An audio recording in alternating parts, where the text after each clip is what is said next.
Good morning. Welcome to the Future Extreme Rainfall Projection Workshop.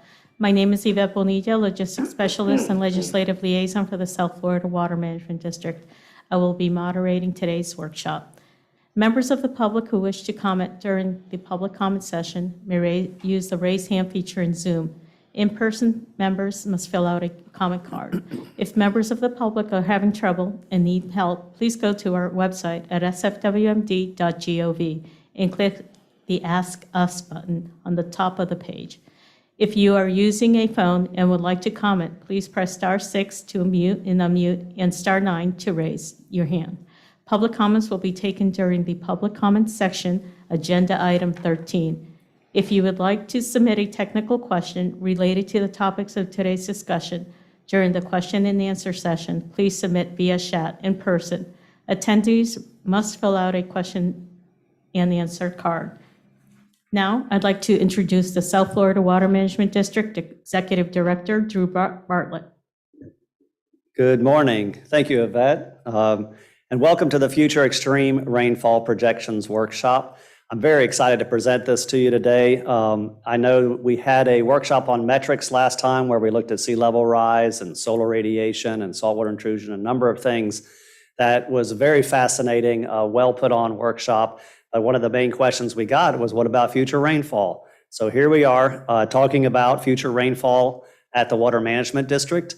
And as I've been here for 3 years, and right when we walked in the door, we knew, hey, the Water Management District is committed to resiliency, and we're committed to the science and putting resiliency forward as one of our priorities to address as a South Florida Water Management District. We hired Dr. Moran, brought her on. Her and her team have been really at it for 2+ years at this point. And we put together our first district-wide resiliency plan, which includes looking at studies and looking at information and science, just like we're going to talk about today. Why is this important? I think all of us that are tuned in today know that understanding future rainfall is important. For the Water Management District, we are water managers. So understanding what water does in the face of sea level rise, in the face of changing rainfall conditions, is something we must know as we plan for the future, whether that be resiliency projects, changing our infrastructure, changing our operations. It's front and center on what we need to do as a water management district. And I can't really say enough about Dr. Moran and her team. We've got Patricia, who is our technical editor of the report. We've got Nicole and Francisco, who've done a lot for Dr. Moran. And then, of course, we've got incredible district staff that our resiliency team leans on day in and day out, whether that's the scientific staff, the modeling crews within the Water Management District. They've got jobs, and resiliency is something they take very seriously at the South Florida Water Management District. And so we're very excited to present this to you. We're very excited to answer questions, get feedback, and really understand and make progress as a South Florida Water Management District for the folks of South Florida. I can't say enough about the commitment the state has to resiliency. In the last 2 years, the amount of support has been astonishing, and the discussion of resiliency is robust, and it's one that we will continue to have, and we absolutely look forward to it. I want to thank the folks at the Geologic Survey and Florida National University for helping us out with this. You will be able to hear from them today. Fascinating knowledge and information, along with a number of other incredible speakers that we have. So thank you, Dr. Moran, for leading this effort and putting this workshop together with your incredible team. I have the pleasure now to introduce a friend of mine, someone who really has is committed to Florida in every aspect, and he has been his entire life, and that is Dr. Wesley Brooks, who's the state's Chief Resiliency Officer. Such a great selection. I'm really happy to introduce Dr. Brooks because we couldn't have had a better one to talk about resiliency with us today. So, Dr. Brooks, I'll turn it over to you for now. Thanks, Drew. Can you all hear me okay? We can. Excellent. Well, again, thank you for that really kind introduction. I'm sorry I couldn't be there in person today. I'm visiting with local officials and residents in Washington County up in Northwest Florida who are dealing with some ongoing flooding impacts. But I really do appreciate the technology you all are able to deploy to make this a hybrid workshop and allow me to check in remotely to help kick this thing off. And I want to do so by acknowledging Dr. Carolina Moran for driving these important conversations, as well as the South Florida Water Management District Governing Board under the leadership of Chairman Chauncey Goss and Vice Chairman Scott Wagner for matching the governor's urgency and vision to incorporate resilience into our water management activities across the state. As Drew noted, my name is Wes Brooks, and I have the privilege of serving as Florida's Chief Resilience Officer. I'm charged with ensuring that our state is prepared to confront an uncertain hydrological future by improving resilience to future rainfall, sea level rise, and groundwater conditions, so that farmers and city dwellers alike have more certainty in their water supplies in the future, even as our state continues to grow, so that Floridians are less impacted by riverine or tidal flooding tomorrow than they were yesterday, and so that stormwater systems across the state are designed and constructed in 2032 to more adequately capture surface runoff than they were in 2022. Incorporating resilience into water management means not only planning for whatever average conditions may look like, but also being able to plan to be more flexible in dealing with the magnitude and frequency of future extremes. And that's where science and modeling is so very critical. All these efforts are the foundation upon which any resilience strategy and any taxpayer-funded investments in resilient design and engineering are implemented. Every assumption and every data point matters, and people's lives and property are at stake today and in the future if we get it wrong. So workshops like these are not just academic discussions, they really do have real-world consequences. And I'm proud that our governor, our legislature, and our state agencies are fully committed to understanding the risks Florida is facing and to help support communities across our state to build a more resilient future. In particular, reducing the uncertainties around what we can expect from future precipitation extremes and how those events might challenge South Florida's 20th century flood control system is critical to adapting the district's infrastructure to maintain flood protection level of service for residents in the decades to come. Governor DeSantis and Speaker Sprowls deserve a lot of credit for passing the Always Ready law in 2021. That law created the Florida Flood Hub for applied research and innovation to support state and local decision-making. And it established a requirement for the Department of Environmental Protection to develop a comprehensive statewide flood vulnerability data set that would inform a comprehensive statewide flood vulnerability assessment. The governor and legislature have also committed unprecedented funding for DEP's Office of Resilience and Coastal Protection to implement new programs aimed at supporting local resilience projects. Over the first 2 years since the law's enactment, Florida will have executed over $1 billion in state resilience investments to support Resilient Florida planning and implementation grants and construction of dozens of projects on the statewide flooding and sea level rise resilience plan. These projects represent shovel-ready solutions for our inland and coastal communities. But that's just the beginning, and we have a lot of work in front of us to ensure that all of the state's resilience efforts are carried out in partnership with all capable entities, like the South Florida Water Management District, to maximize the return on the state's investments and enhance the benefits to our local communities. With the support of Chief Science Officer Dr. Mark Rains and the Florida Flood Hub under the direction of Dr. Tom Frazier, I am confident that the ongoing work being shared here today is an important step towards developing statewide rainfall projections that minimize uncertainty and increase confidence in our ongoing state and local resilience investments. Thanks again to everyone for being here and for everyone's efforts to work together to seize the opportunities here before us.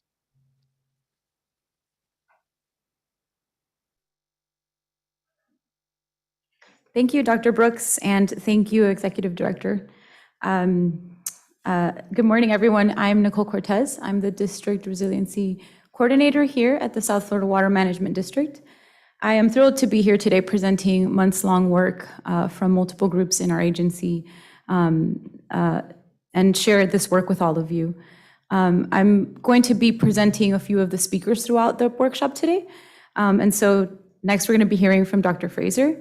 He's the Dean of the College of Marine Science at the University of South Florida, and as Dr. Brooks mentioned, the Director of the Flood Hub for Applied Research and Innovation. He'll be here to talk to us about the role of rainfall in the Resilient Florida program and the Florida Flood Hub for Applied Research. Thank you. All right, thanks, Nicole, for that introduction. And again, just like Drew and Wes said, I'd like to definitely thank Dr. Moran and the district for helping to organize this workshop. So important moving forward. But today I get an opportunity to talk a little bit about the Resilient Florida program. Then I'm going to talk a little bit about the Florida Flood Hub for Applied Research and Innovation. So I think as most of you are well aware, the Resilient Florida program, which was signed into law by the governor almost a year ago today, is just an incredibly important part of our state efforts moving forward. The legislation that underpins that program, is specifically Senate Bill 1954, was passed unanimously in both the House and Senate, and is really intended to ensure a coordinated approach to Florida's coastal resiliency and flood mitigation efforts. And as Dr. Brooks said, you know, we owe a great deal of thanks to the leaders in our legislature, Chris Sprouse, for example, for making this happen. But certainly it was a multi-pronged effort. The targeted funding and directives establish really a structure for resiliency planning that follows the best available science and data while enhancing all of our efforts to protect inland and coastal resources that act as natural defenses against sea level rise, storm surge associated with tropical storms and hurricanes, and increases in the frequency and duration of rainfall events. And the latter, of course, is the subject of today's workshop, and I look forward to the presentations and the discussions that follow. Again, Dr. Brooks provided a fairly high-level overview of, you know, the funding and the financial support that is kind of moving this effort forward. But it's, I mean, to really put a fine point on it, I think it's important to recognize that the legislation represents the largest investment in Florida's history to prepare our communities for the impacts of climate change, and again, including sea level rise, intensified storms, and flooding. And if we drill down a little bit of it into that, you know, it's a historic funding, right? And it includes $100 million annually for the Resilient Florida program, which provides grants to local communities for resilience planning and projects. There's more than $20 million annually for the establishment of planning efforts as part of the Resilient Florida grant program. One of the things that we probably won't talk about today, but was more than $10 million for the Resilient Coastlines Initiative for resilience projects and coral reef protection. And again, we have more than $400 million in federal stimulus funding for implementation of statewide resilience projects through the statewide flooding and sea level rise resilience plan. So today, this past year, I guess we've 76 projects totaling more than $270 million, you know, over a 3-year period were sent to the legislature for consideration and appropriation. And many of those, of course, are focused right there in Southeast Florida. The additional grant dollars are available to support vulnerability assessments, regional planning, resiliency planning efforts, and other management activities are currently being evaluated, including those that are eligible for the federal stimulus funding. But an important part of the legislation really is the requirement to develop a comprehensive statewide flood vulnerability and sea level rise data set. This effort's ongoing, and over the next 2 years, a comprehensive statewide data set will be collected and organized to inform a statewide vulnerability assessment. And that assessment will then leverage existing information from local governments to help understand how sea level rise and flooding will impact Florida communities over the next 20 to 50 years. We expect that the data set will be completed in 2023, and the comprehensive statewide flooding vulnerability and sea level rise assessment and the statewide flooding and sea level rise resilience plan should both be completed in 2024. It's also important to note that the statewide flooding and sea level rise resilience plan is a living plan. right? It will be composed or comprised of projects on a 3-year rolling basis. But the planning and the appropriation will be submitted annually to the governor and the legislature, for approval. The legislation also authorizes local governments to develop regional resilience coalitions, and so that communities can share planning efforts and technical assistance. And in addition, the legislation establishes the Florida Flood Hub for Applied Research and Innovation at the University of South Florida, which will help coordinate research and modeling efforts between the academic community, other research institutions in Florida and beyond to inform policy decisions at a wide variety of levels. So what's the Florida Flood Hub? As provided in the legislation, the hub is tasked with the following. We need to organize existing data needs for a comprehensive statewide flood vulnerability and sea level rise analyses. We need to perform a gap analysis to determine those data needs. And so we're working right now with the Department of Environmental Protection on this effort and making good progress on that front. Ultimately, what we'd like to do and are charged with is developing statewide open source hydrologic models for physically based flood frequency estimation and real-time forecasting of floods, including hydraulic models of floodplain inundation mapping, real-time compound and tidal flooding forecast, future groundwater elevation conditions, and economic damage and loss estimates. And as most of you know, or a lot of you probably know, the language was revised in the legislative session this year to explicitly incorporate tidal and storm surge flooding data as part of this effort. So one of the other things that we need to do is coordinate research funds from the state and federal government or other funding sources for related hub activities across all participating entities. So there's an opportunity, for example, to work with folks engaged in this workshop to pursue much needed research on scale appropriate rainfall projections. We'll try to establish community-based programs to improve flood monitoring and prediction along major waterways, including intercoastal waterways and coastlines all along the state and support ongoing flood research. We'll play a coordinating role. So we will coordinate with agencies, including, but not limited to, the Department of Environmental Protection.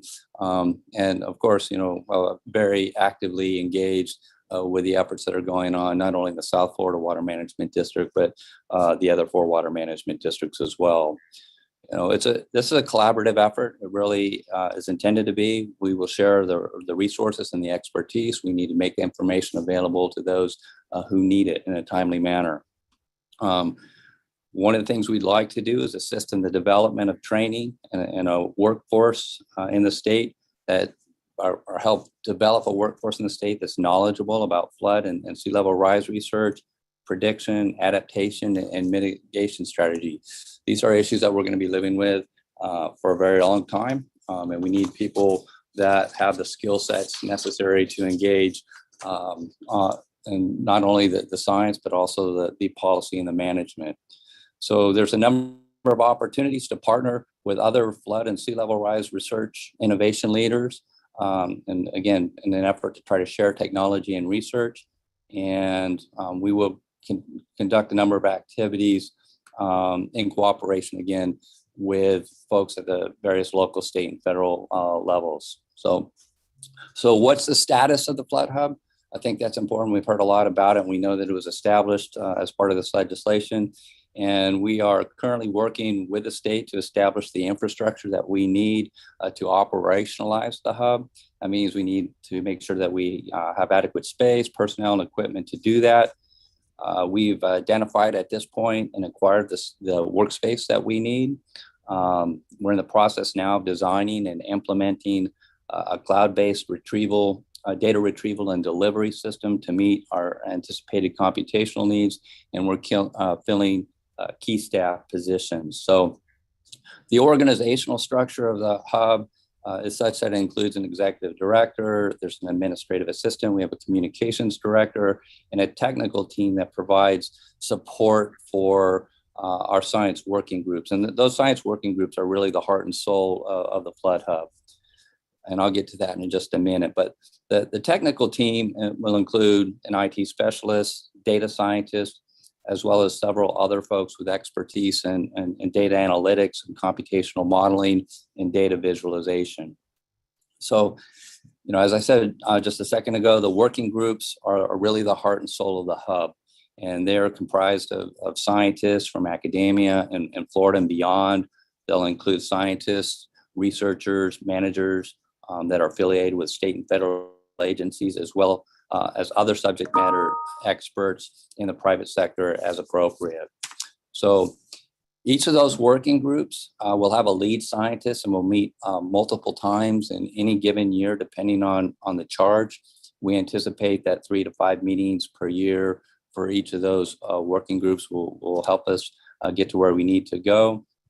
And working group 1, for example, has already been established and is focused on refining sea level rise projection models that inform vulnerability assessments that, again, as we all know, are required of local governments to guide their resilience efforts. So as we move forward, we expect that each of the working groups will be further supported by a cohort of graduate students, especially at the PhD level, and postdocs that will be intimately engaged with the team and will contribute to the training and workforce development goals of the hub. So, and then critical really to the success of the hub are science liaisons that serve to disseminate key data products to the practitioners, interact with our resiliency leaders in the various regions around Florida.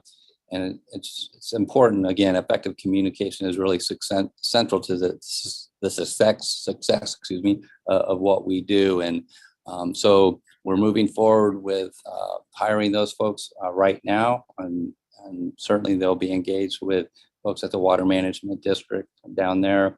And so there are exciting times ahead. So that's a quick overview. I think I took my 10 minutes, Carolina. So, but happy to answer any questions that folks might have.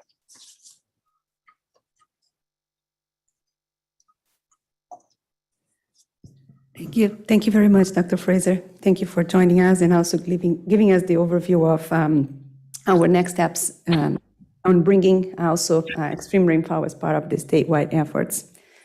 With that, I will start with this block here, really talking about how we are bringing extreme rainfall events as part of flood vulnerability assessments at South Florida Water Management District.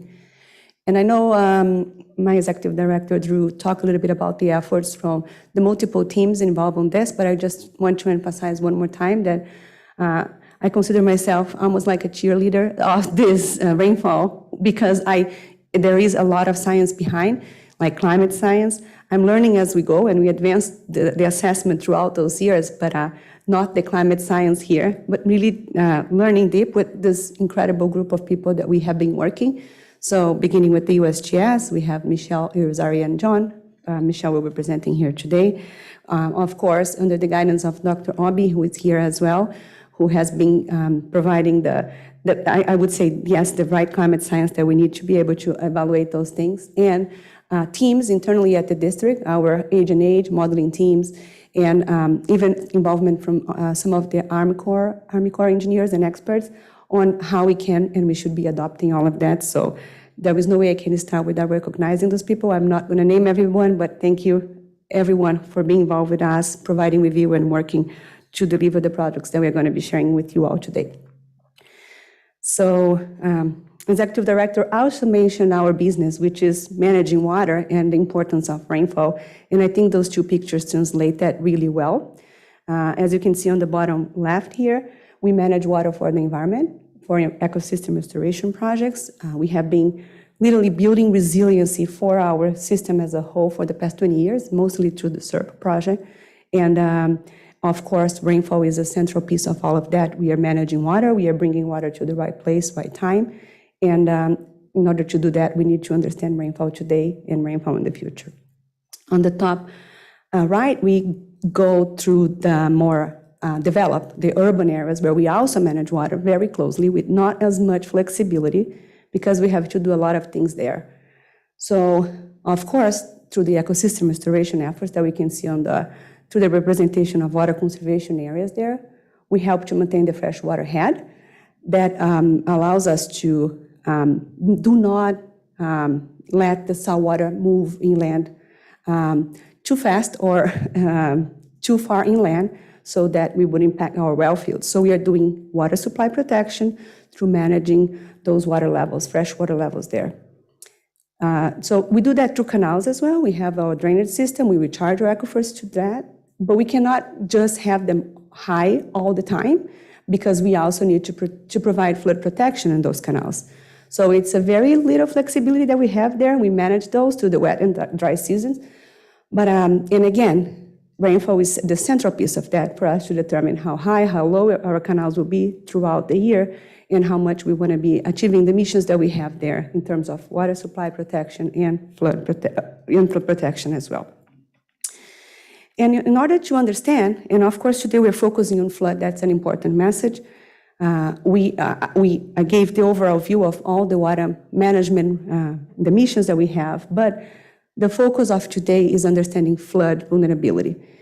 So in order to do that, to understand flooding risks, we have advanced models, and that's a very important thing to mention here because especially in South Florida, it's very hard to evaluate flooding vulnerability if we don't account for the system, if we don't represent the system that we have here. It's not just a geographic physics system. We have control structures, we have operational rules, and in order to do that, we need to have those advanced age models. And the components that we have to be able to model and through this effort of assessing vulnerability, of course, is groundwater, surface water, and the ocean. We saw in the pictures before that this is all really connected, integrated, and we need to do that at the local and the regional level. The drivers of flood vulnerability is rainfall, groundwater as well. As the groundwater rises, we have less soil storage, so this is a big component on understanding flood vulnerability. And storm surge, of course, with the driver from sea level rise, that is also playing a role in how we understand flood risks in the region. And then we have to look at current conditions and future conditions as part of scenarios, so not understanding just today baseline, but also looking at future conditions and how those will be impacting the system performance. And then having the ability to understand flood vulnerability and start planning for our adaptation solutions.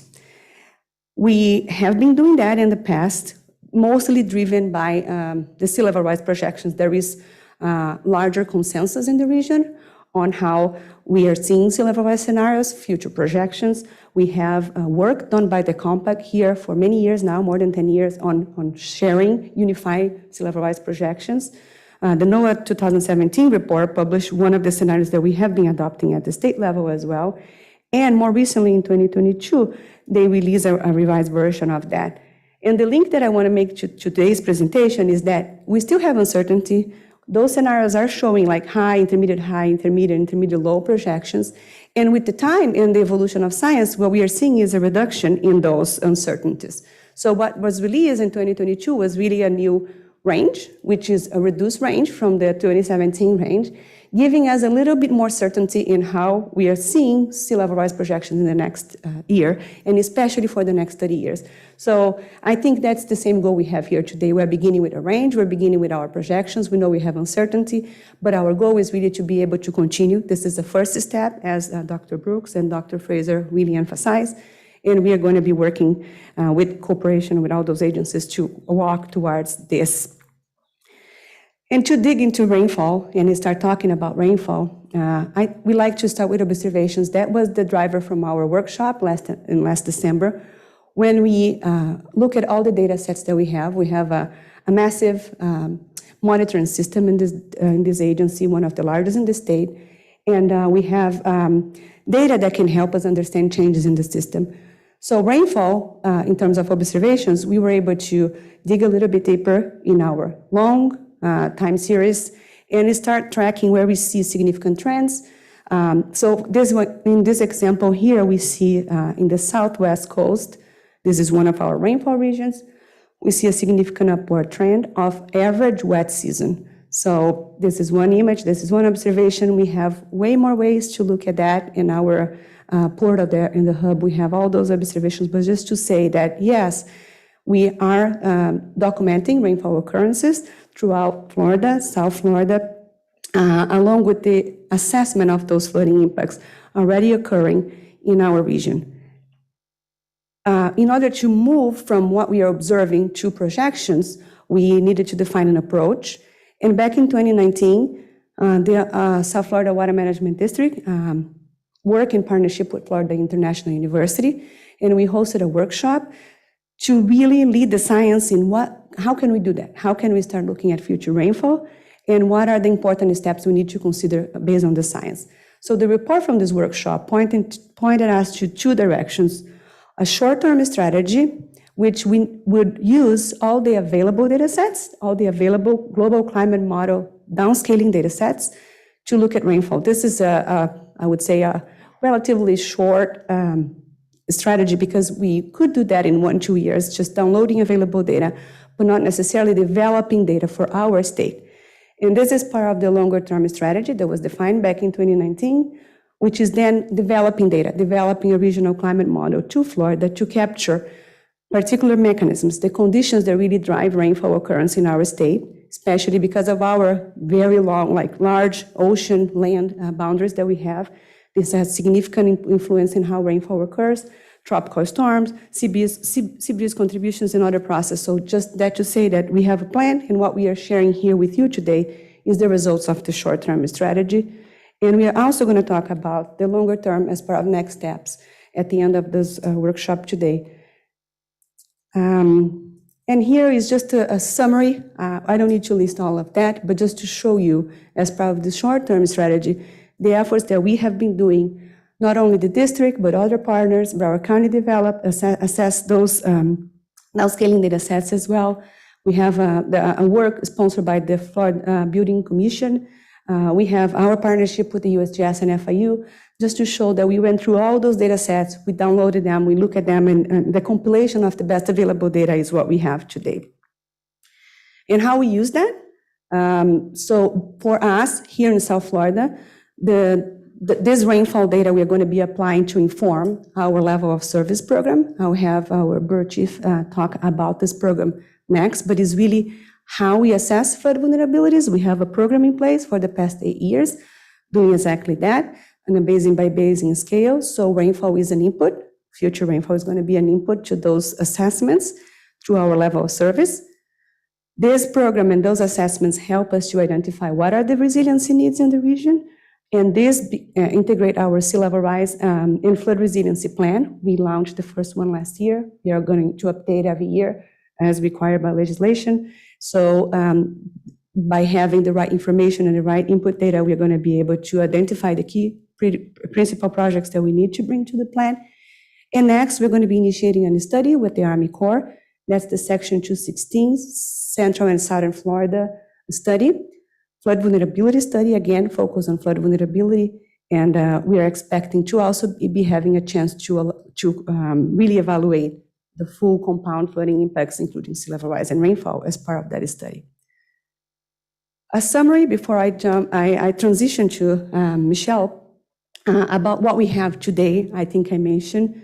So we are understanding future extreme rainfall conditions to really support flood vulnerability assessment planning efforts. So we are looking at event simulation only scenarios. So it's design storms. We're talking about rainfall 1 in 100 years, 3 days, 2 days. But we are not talking about rainfall, average rainfall estimates here. We are not projecting rainfall average in the future. This is not the results that we have now. We are not talking about seasonality shifts with those results. We are not talking about estimating drought conditions yet. This is not what we have as output today. And we are also not providing the necessary level of resolution that would be applicable for us to advance any design criteria or inform regulatory processes yet. All of those red items are being addressed through separate efforts. We're going to have Dr. Obi presenting a little bit about average, seasonality shifts, and drought through a separate effort that we have. And then once we have some of the next steps, the long-term strategy, being able to advance a regional climate model for Florida and reduce the uncertainty, we feel we can also advance to more like design criteria and additional utilization of rainfall projections. But right now, it's for planning efforts focusing on flood vulnerability. With that, I would like to introduce you to Michelle. Michelle is a hydrologist with the Usgs, Caribbean Florida Water Science Center. She has more than 20 years of experience in hydrologic modeling and statistical hydrology. She has extensive experience in modeling the hydrology and water management system in South Florida. She also worked for the district in the past, and really the vulnerability to all of that to climate change. She will be discussing the development of the projected precipitation depth, duration, frequency curves for South Florida Water Management District, which was the project that we initiated about 2 years ago, I think 1.5 years, and we are really sharing a portion of the results today. Michelle, thank you for joining us.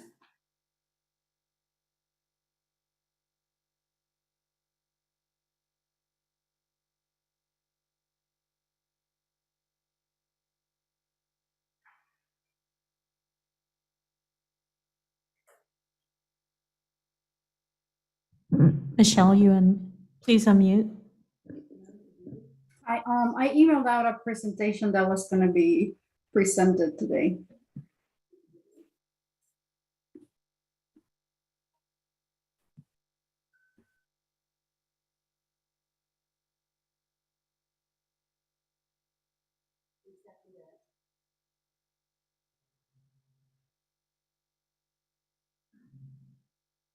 Michelle Irizarry with the Usgs in Orlando. I will be talking about our cooperative project with the South Florida Water Management District for developing future depth, duration, frequency curves, or DDF curves for South Florida.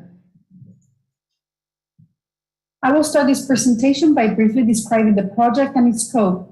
Then I will move on to a brief description of the downscale climate model datasets of precipitation, as well as the methods that we used in this project. In particular, we will talk about change factors and what they are, the data sets used in deriving those change factors, and a description of the methods used. This will be followed by some general results and a discussion on how we're summarizing the change factors. The objective of this project is to develop future depth, duration, frequency curves for the 16-county region in the district. For this, we use an ensemble method to determine median change factors and model spread in DDF rainfall depths at locations in Central and South Florida. The change factors will be applied to DDF curves developed by NOAA, which are based on historical precipitation data at these 174 stations in the region. The change factors were based on a 40-year historical period from 1966 to 2005 and a 40-year future period of interest centered around 2070. The change factors were computed for rainfall events of durations of 1, 3, and 7 days and return periods of 5 to 300 years. So what is a change factor? A change factor is simply the ratio of the future rainfall depth, capital D, to the historical rainfall depth for a given duration, small d, and a given return period, T. And these depths come from statistical feeds of downscale model precipitation data. These change factors are then multiplied by the existing historical DDF curve values, in this case for NOAA Atlas 14. For this project, we evaluated future precipitation projections from various downscale climate data sets. There are two main methods for downscaling output from core scale global climate models to more local scales. First, there's statistical downscaling, which uses statistical methods where analog days from a high resolution observational data set are selected that best match the core scale precipitation for the date that is being downscaled. Bias correction may be needed, and the implementation details vary across methods. In dynamical downscaling, there is a use of global climate meteorological fields as boundary conditions to a regional climate model. These methods are computationally intensive since they solve the equations of hydrodynamics and thermodynamics, and for this reason, they tend to be relatively coarse and on the order of 25 to 50 kilometers. This does not allow for accurately simulating sea and lake breeze effects, as well as coastal curvature effects, which enhance convection in South Florida. Although these models are physically based, the convection is simulated based on empirical equations. To actually be able to simulate convection as part of the momentum equation requires model resolutions less than 2 kilometers. Well, all these downscaling methods depend on the global climate model being able to accurately simulate the regional climate tropical storms, and remote teleconnection patterns that drive precipitation in South Florida. Some key teleconnections affecting rainfall in South Florida include El Nino, the Atlantic Multi-Decadal Oscillation, or the AMO, as well as fluctuations in the location of the North Atlantic High, which results in changes in moisture convergence. Here are the 4 downscale climate datasets that we use to derive change factors. We have LOCA and MAGA, which are based on statistical analog matching methods, which are bias corrected and range in resolution from 4 to 6 kilometers. There is CORDEX, which is based on dynamical downscaling using regional climate models from 25 to 50 kilometer resolution, and it's also bias corrected. Finally, there is the Jupiter WARF, which is a hybrid approach that combines statistical and dynamical downscaling and only provides data for daily durations. Different global climate models are downscaled in each data set for 2 greenhouse gas emission scenarios. RCP 4.5 is a medium to low emission scenario, and RCP 8.5 is a high emission scenario. Here we have the grids where output is provided for each data set. We see that the statistical data sets on the top have a higher resolution than the dynamical downscaling data set on the bottom, which has large cells with multiple Atlas 14 stations contained within them. And here are the grids from the models using the Jupiter WARF hybrid approach, which are both at 4 kilometer resolution. So here is a short summary of the technical approach that we use to fit DDF curves to downscale precipitation data. Basically, we use a peak over threshold approach where we fit a statistical model for rainfall exceedances above a high threshold, as opposed to a classical annual maxima approach. This peak over threshold or POT approach uses more data in the tail of the precipitation distribution. We also make an assumption that grid cell values represent areal averages, and we fit the DDF curves at the native grid resolution. And then we apply areal reduction factors to convert the DDF curves to the station scale. This allows for comparisons against NOAA Atlas 14 published DDF curves. We summarize the change factor by looking at both the median and the model spread in the change factors at each of the 174 Atlas 14 stations of interest in the region. We use a model calling approach to select only the change factors from the models which perform best in terms of reproducing historical climate extreme indices compared to 2 observational data sets, which are PRISM and the Water Management District 2x2 supergrid. This figure summarizes the overall percentage bias across all 174 stations across the different models in each downscale climate dataset. We're comparing the extremes fitted to the historical data from the models to the historical extremes from observations, in this case, NOAA Atlas 14. CORDEX is in the cyan color, LOCA in red, and MACA in dark gray. We also have Jupiter WARF in the blue color. It is evident that most data sets are underestimating the extremes for most durations and return periods.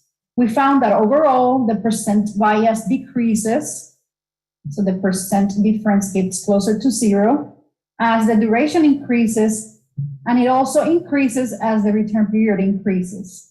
Although LOCA and MACA, the 2 statistical downscaling methods, had the largest daily biases, the biases improve as the duration increases, while the biases for CORDEX, as we can see here, do not improve as much. This graphic summarizes the statistics used in evaluating the best models in South Florida based on 4 climate extreme indices on the left. The best models are the ones that fall in the shaded area, and those are the ones that best capture the climatology on the x-axis and the interannual variability on the y-axis of the historical climate extreme indices. Again, here, CORDEX models are shown in cyan. Black is for MACA and red is for LOCA. It is evident that all the LOCA models perform poorly because they're outside of the quadrant for the best models. The best models are mostly from MACA with some from CORDEX. On the right side, we look at a larger set of climate extreme indices, in this case 15 instead of 4, against we see that the MACA models in red perform poorly. Here we show the distribution of change factors for all stations in South Florida from all the models and all the emission scenarios combined, going from 1 day duration in the upper panel to 7 day duration in the lower panels, and from 5 to 200-year return period from left to right. We can see that the variability and the differences between data sets increase drastically for the longer return periods over 50 years or so, so the last 3 columns. And we have a lot more higher values of change factors as the return period increases. Overall, we find that LOCA predicts the smallest change factors. LOCA is here in red compared to the other data sets, but LOCA performs poorly in terms of reproducing historical climate extreme indices. Jupiter WRF also shows a small range of change factors. MACA in black shows the higher change factors at some stations with some values as high as 8. This is a similar graphic as the one I showed you before, but it's based on just the models that best capture the historical climate extreme indices. Overall, the change factors are reduced slightly when looking at the best models within individual data sets. But if you pay attention to the yellow boxes, we show the distribution of change factors when the best models of all data sets are considered. You will notice that they increase compared to the case when we looked at all models. And this is because the best models are predominantly coming from MACA, which tends to have the highest change factors. Here, we're just highlighting the median change factors across all stations in South Florida for all models, for each data set, and for both emission scenarios, RCP 4.5 and RCP 8.5 combined. We can see how the overall median change factors vary from about 1 to 1.5, and they decrease with duration and increase with return period. LOCA in red predicts the smallest change factors, but as you remember, it performs poorly in terms of reproducing historical climate extreme indices. MACA is in black and predicts the highest change factors, and Cordex in cyan and Jupiter WRF in blue show intermediate change factors. Here again, we're showing median change factors from South Florida, but in this case, they're based on the best models in terms of reproducing climate extreme indices. And compared to the previous graphic, we saw a small reduction in the change factors by choosing the best models only. The exception again is in the all data sets case, which is the yellow dots, where the change factors increase since MACA models are dominant over models from other downscale climate data sets, and those, their high change factors contribute more to this median. In summary, we found large models spreading change factors with little consensus across data sets, except that most data sets agree with change factors greater than 1. Our recommendation is that change factors should be selected using a risk-based approach, and the Water Management District is working on guidance on how to use the derived change factors. We saw that LOCA and Jupiter WRF predict the lowest change factors, while MACA predicts the highest change factors. Change factors based on Cordex and Jupiter WRF are intermediate. Finally, we recommend developing a high-resolution regional climate model that can simulate convection as part of the momentum equation, 22 Florida conditions, and use it to downscale global climate models. This will hopefully reduce some of the uncertainty in downscaling and bias correction steps. And then finally, I must mention that we have a data release related to this project at this URL right here.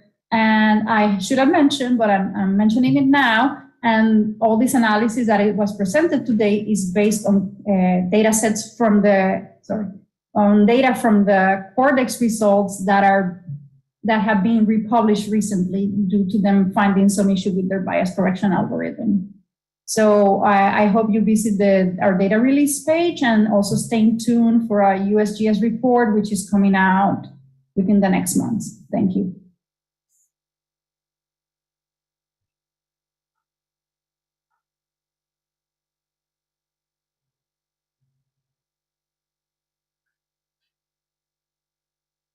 Thank you, Michelle. That was a great presentation. We're breaking, well, we're not breaking, sorry. We're intermissioning for our first Q&A session. We have 3. In a moment, we will have a slide up to explain the rules of the Q&A. I will be moderating all 3 Q&A sessions throughout the workshop.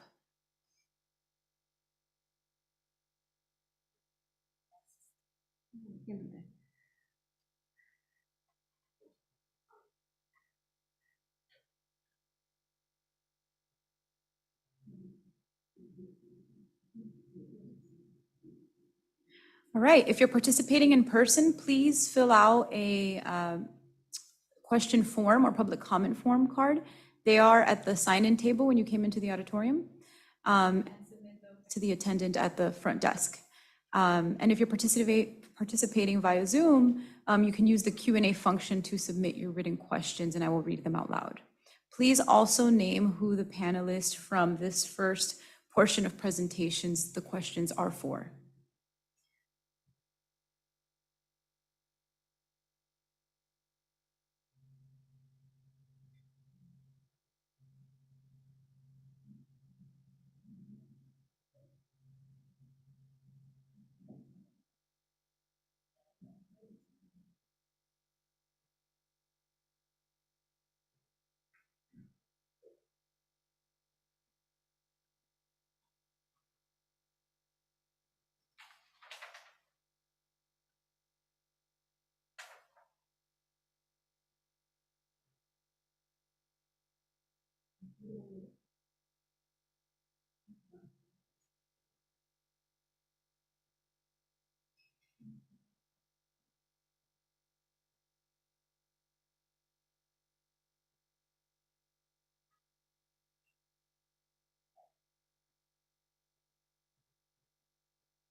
I think we're waiting for a question.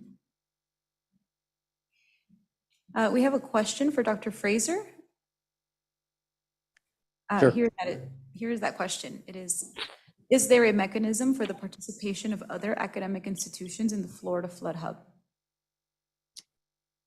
So again, as I said, so will be a number of working groups, scientific working groups to deal with various aspects of the flood issues. So examples of those include we have a sea level rise working group, as I indicated earlier, but we'll have other working groups that are specifically focused on issues related to tidal variations and storm surge. We'll have working groups ultimately that deal with rainfall projections and downscaled rainfall projections. We'll be having groups that work on coordinating various model output, right, to produce more comprehensive models. So if you're interested, as we start to move forward with any particular working group,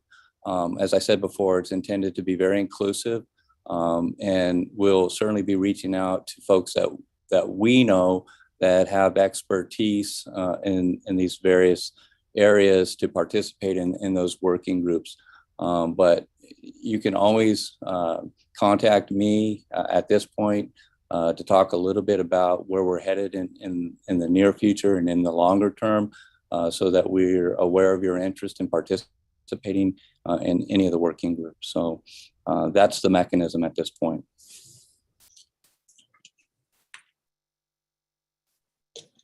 Thank you, Dr. Fraser.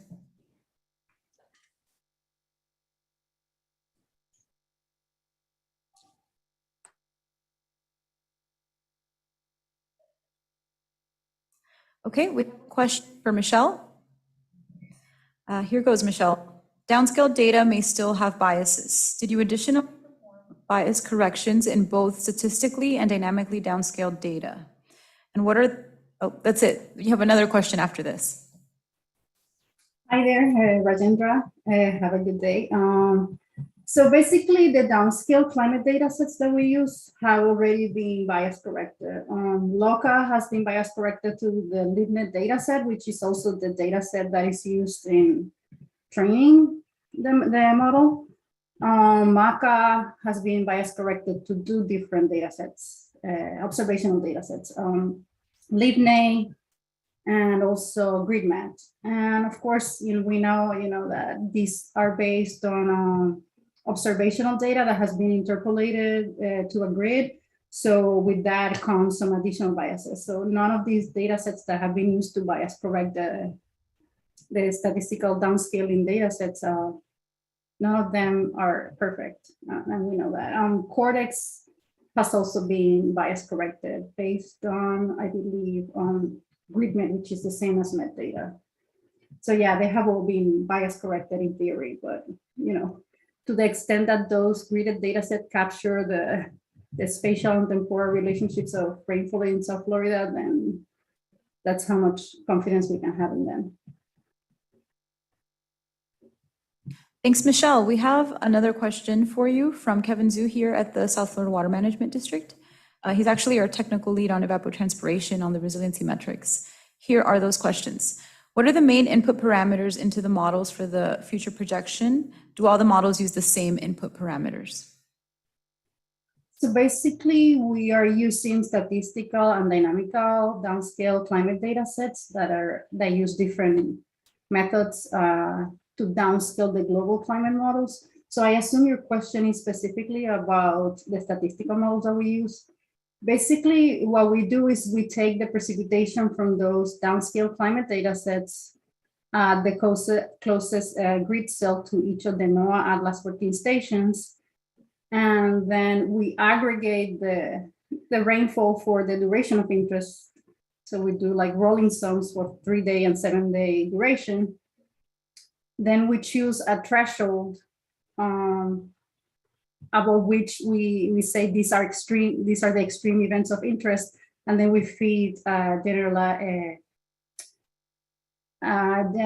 Pareto distribution of GPD to this data. So basically, the raw data that we use is the time series of precipitation from the climate model data sets, the grid cells closest to the Atlas 14 stations. Thank you, Michelle. We have 1 minute left, so this concludes the Q&A for this session, but please feel free to continue to submit your questions at the front desk here if you're in person, or through the Q&A chat in the Zoom if you're attending virtually. And one final comment that Dr. Fraser submitted via the chat, just to share with all the attendees, if you have questions regarding Flood Hub activities and potential participation, please do feel free to send him an email at tfraser@usf.edu. Our next speaker is Dr. Moran.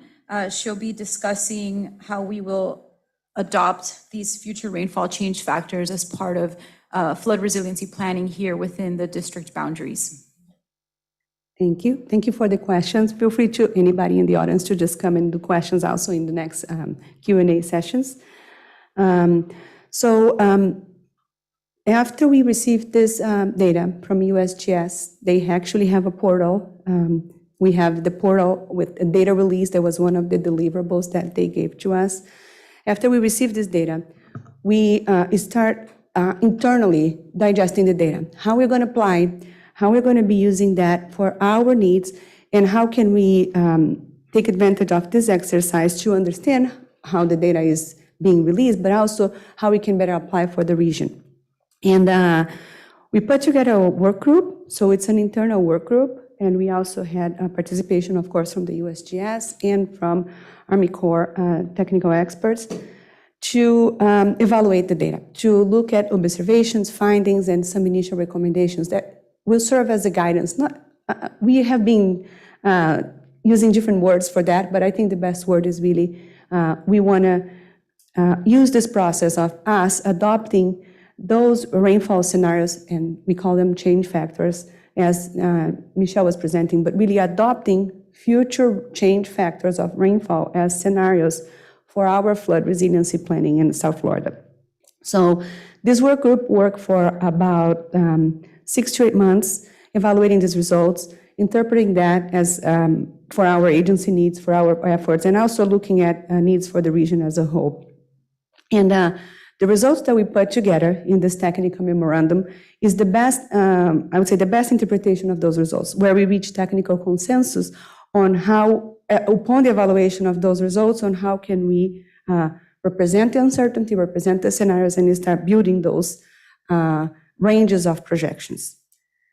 I am going to apologize for the length of the text in my next 4 slides. And this, I will say that I will not blame, but I would say that I need to make sure I'm using the right statistical terms here. I don't want to get in trouble with all the statisticians that work with me. We went back and forth in this language many times, and I want to make sure I'm making the right references here when I talk about this, when I talk about uncertainty, when I talk about scenarios, when I talk about ranges.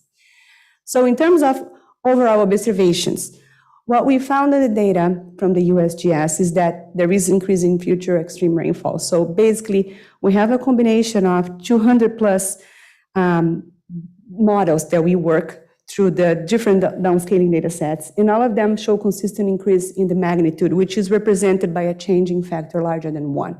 So most of those are really pointing to a future 50 years from now where we have increasing rainfall for those extreme events. When we look at different emission scenarios, so those are concentration pathways, those are the basic assumptions that they do to develop those global climate models. When you look at the difference between those two, we see a slightly higher scenario projection for the 8.5 scenario, which is the one with the most critical conditions, the larger amount of emissions into the future. We see that there is a slightly higher projection, so a changing factor higher for the most critical scenario, but they are not, when we compare a more conservative to a less conservative scenario, which is the 4.5, there is not a very significant statistically, like a difference that is not statistically different there. So we decided that, so the observation that we have is that maybe perhaps those two are not really pointing to two different paths in the future. When we look at all the data sets, and Michelle pointed to the very innovative culling process, which is the selection of best models that we went through this effort with the USGS. When we look at those, we saw that MACA was performing better than LOCA and then Cortex in the middle. However, MACA was also pointing us to a more critical condition, and this has been documented in a series of other publications. So there was not, in our interpretation, there was not one single data set that would really be performing, that we all reach consensus to say this is the data set that represents Florida rainfall in the future. So there is not one that we say that performs significantly better than anything else. 3 more observations is that we made a comparison between a set of best models within each downscaling data set versus all the models.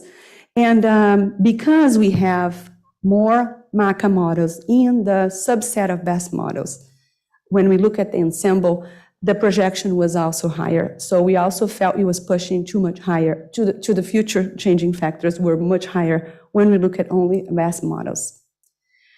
In terms of result ranges, as expected, there is still a widespread. We knew that, even from the workshop that we developed in 2019, we knew that using downscaling data sets would not point us to a very, like, one point in the future. We would be talking about a range, but what we see is a wide range. This widespread of results there are a result of differences between statistical and downscaling and dynamic downscaling approaches, bias in the historical data, we talk about that, versus like feeding the different data sets that were used also to bias correct them.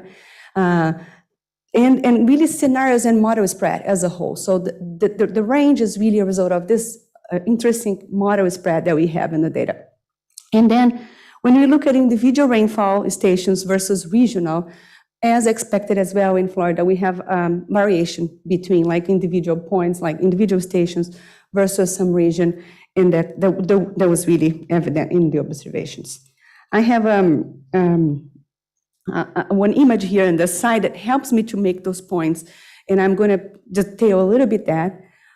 But based on those observations, we jump into some initial recommendations that we are calling, like the way we are going to be adopting those into the future as part of our planning efforts.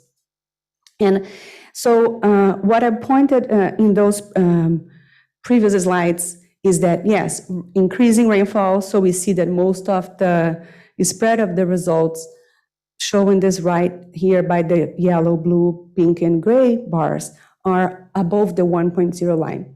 So yes, we are going to be adopting those increasing changing factors into the future. I talk about RCP 4.5 and 4.8.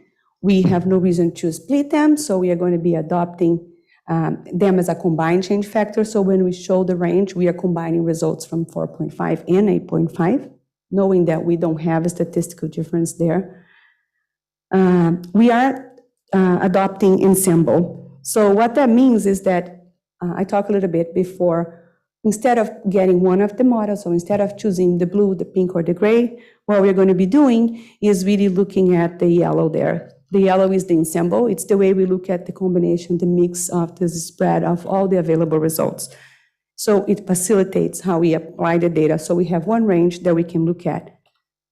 And then we talk about using all the models, not to be biased towards like perhaps higher changing factors into the future, because MACA is part of the, we have more MACA models within the subset of best models. So we are going to be adopting the range, really reflecting all the model results that we have. Something that we also did, you saw in Michelle's presentation and some of the previous images here, that we do have a very large spread. We have like some outliers there.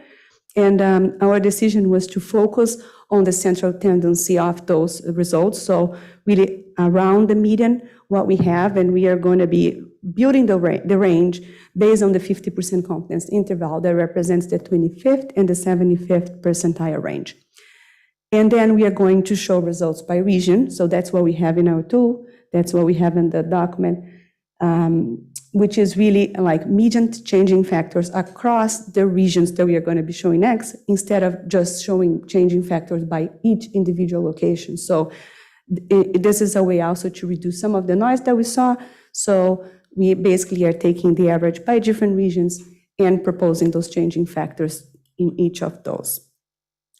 And the regions that I was referring to are basically the county boundaries and our rainfall regions. So we have here in our agency the way that we observe rainfall, the way we document rainfall, and also the way we report annual years and the data related to that in our South Florida environmental report is through rainfall regions. So we are compiling the data for each of our 14 rainfall regions and plus the Everglades area and plus the Florida Keys. So we have a total of 16 rainfall regions. And also the 16 number, we have also data compiled by our 16 counties. And what we have here is the results. So this is what we have in our technical memorandum now, a summary of the results, which shows you the median for, as you can see, varying between maybe 10 to 20% increase. So when we talk about 1.1, we're talking about a 10% increase into the future. If we have a 1.2, maybe we have 1.25, and I see 1.3, for instance, for the 100-year, 3-day period for Charlotte County here. So that means a 30% increase into the future. And this I'm reading median, which is the center of those bars for each of those regions. And then we also show the spread, which means we know we have uncertainty. We know we have to consider the model spread and the variation of the data there. So we are saying that depending on the application and the way you want to use the data for, you might want to be a little bit more conservative and pick a value of a changing factor that is going to be more towards the 1.5, perhaps 1.4, representing a 40% increase into the future. And if your project is a little bit maybe less impactful and with a shorter term in terms of life expectancy, you can pick a smaller value like a 5% increase. So you have the range there. We're going to be sharing those numbers in a tool that we're going to present to you later. But basically, this is how the information is compiled in our technical memorandum. This is how the information is also compiled in our tool. as part of the next set of presentations, we're going to have the ability to show you a little bit more how we can access the data and the numbers for those different regions as well. Here's just 2 additional representations of the same data. On the left, we have the charts here showing data for Monroe County. So for the 3-day duration and 1-day duration for the different return periods, how you see your median varying from 1.5 to 1.23 for the 200-year event.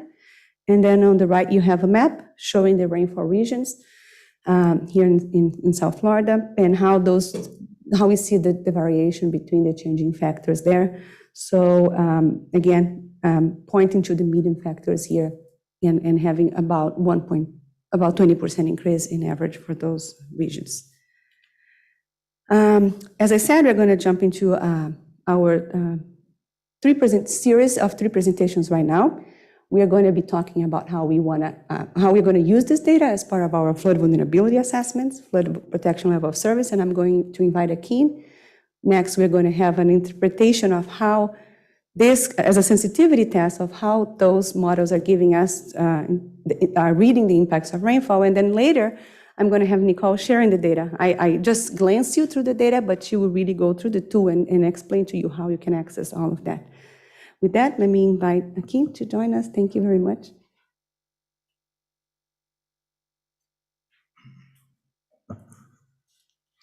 Good morning. My name is Akin Owoshino, and I'll be giving you a relatively short talk today. If I was going for a record, all I'll tell you is that we had a need. The timing of this work was perfect, just right for us. And so we're using the new future rainfall in 2 new stats for this year that we just started this month. And then I'll stop and I'll watch your faces in shock. But I'm not going to do that. I'm going to spend a few more minutes walking you through why and why we think it's the right call for this time. So many of you have heard me talk about the level of service program, and I'll remove most of those slides from today's talk because it's not really about the full program.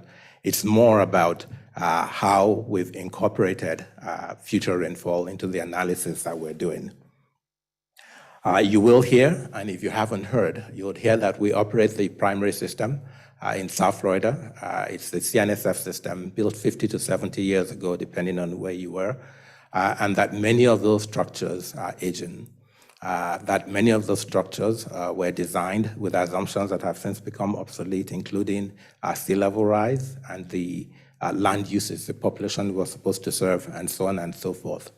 The district was aware of this many years ago, over a decade ago, and we started looking at the issues that we were faced as the primary operators of those systems. And my lead slide is the kind of questions we were getting.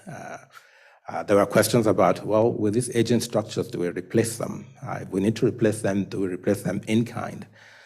Knowing that some of the underlying assumptions are different, do we do something different? Do we replace them in the same location? There were just many questions being asked, and it became clear to us that we needed a systematic way of addressing those questions and helping the district prioritize where it needed to go next, looking at its flood control assets. The solution we came up with was the Flood Protection Level of Service Program, and essentially it was our technique or our tool to assess the full system, to make a determination of where we had choke points, which part of our system were at risk, currently or under future conditions. And I'm going to stress the future conditions because that's really the key for my talk today. So we put in the level of service program, and we one of the first things we did was prioritize where we needed to go next. We also broke the program into 3 phases that we thought would help us to be successful in implementing it. The first of the phases was the assessment. You could call it the vulnerability assessment if you want to, but that's where we look at the system and we see, is it working now? Would it continue to work into the future? For today's talk, I want to kind of stress the main question that we're asking during the assessment. And that question is, are systems at risk enough that we need to do more detailed work to find solutions? And there may be multiple drivers, sea level rise, development, rainfall, many things that could drive the answer to that question. But all we need is one of them to tell us that we need to do more detailed work, and then we'll look into more detailed work. I don't want to kind of leave it at that though. because we also need to rank how urgent is it. So it's important to know if we have 3 or 4 basins that need more urgent work or more detailed, robust studies, which ones are most critical. And so there are many, many things that we look at, but important to note is that we're looking at current condition and future conditions. And once we've identified a basin where work is needed, we'll then move into the second phase, which is a robust study that we do with partners to look at the potential adaptations and mitigation type projects that we could implement to make sure that the flood control system over the entire region, primary, secondary, and tertiary system, continue to work into the future. So I'll start with this blank slide and put in a little bit. But before I get started, look at the image to your left. It was part of the assessment we did more than a decade ago, and I see Obi is in the room. He recalls this very well because Obi used to be the person talking about this for years. But there are red dots, and the dots represent the most vulnerable parts of the system, coastal structures we had at the time of this assessment. And many of these were designed they were in low-lying areas. They were designed with about 1/2 foot of difference between the head and the tailwater. And as you go higher in our system, you start getting into green dots, which were determined to be less vulnerable. Combining this with other things, a level of service program obviously focused in Miami-Dade and Broward County and parts of Collier County. Those were the places where we started. In those areas, these first 2 images show you the headwater and the tailwater. That is, in this case, the Atlantic Ocean level and the inland canal level behind the structure. The key thing I want to point out with this is that the blue, which is the headwater, in some of these are lower than the red. And what this represents is times when you can't open the structure because instead of stormwater going out, seawater wants to come in, which puts the aquifers at risk. As you notice when we go further north, the situation reverses or changes, and you start seeing more space between the blues and the red. And the further north you go, the more you see that kind of separation. So when I told you that the first phase, the assessment, we're trying to answer the question, do we need to do more detailed work? And we could find very easily in Miami-Dade and Broward that we'll get to that answer just by looking at sea level rise and land use changes and a few other drivers of flooding. As you get further and further to the north, there's a risk that if you're looking only at sea level rise, you might get to the wrong answer if you don't consider things like future rainfall.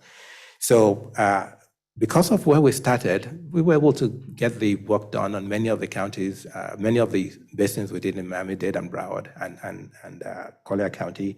But as we kind of move in this particular year into projects that are in more higher parts of our system and inland, where sea level rise may not be the key driver, it became important that we look at other potential drivers of flood, including future rainfall.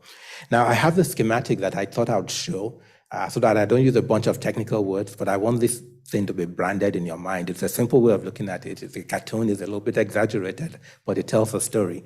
So for the same type of rainfall today in South Florida, you have some soil storage before you have runoff, and then you deal with flooding.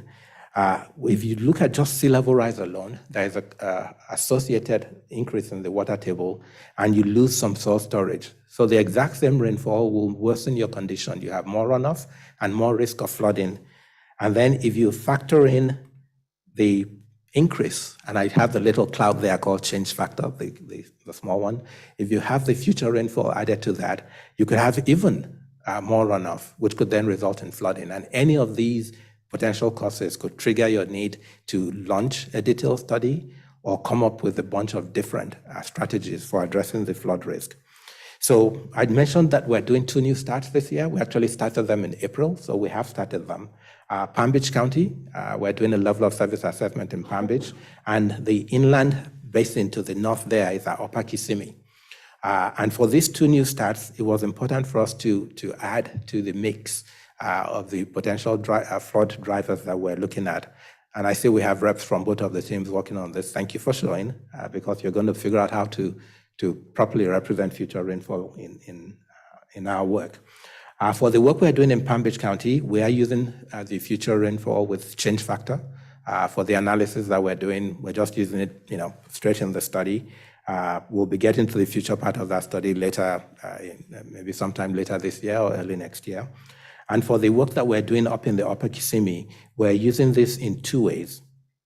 We're using it both directly in the analysis we're doing, but because we don't have to do options of sea level rise, we have a few potential model runs. And so we're going to do some sensitivity analysis type work to test the effects of using different change factors on the conclusion we draw from the study.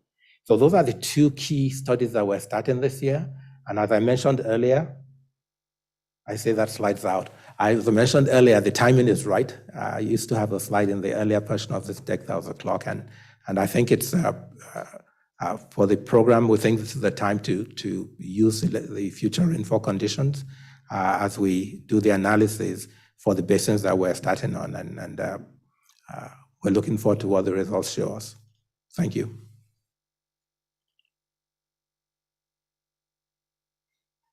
Is it Nicole?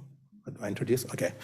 So coming up next, I think Dr. Francisco Pena will be talking about a test case he did looking at the C8, C9 basin, which is one of the level of service basins where we're currently working on a phase 2 adaptation and mitigation planning.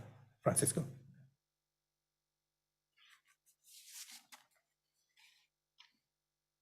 Thank you, Ken. Good morning, my name is Francisco Peña, and today I'm going to present the results from the sensitivity test at the C8 and C9 basins, which are part of the Flood Protection Level of Service program.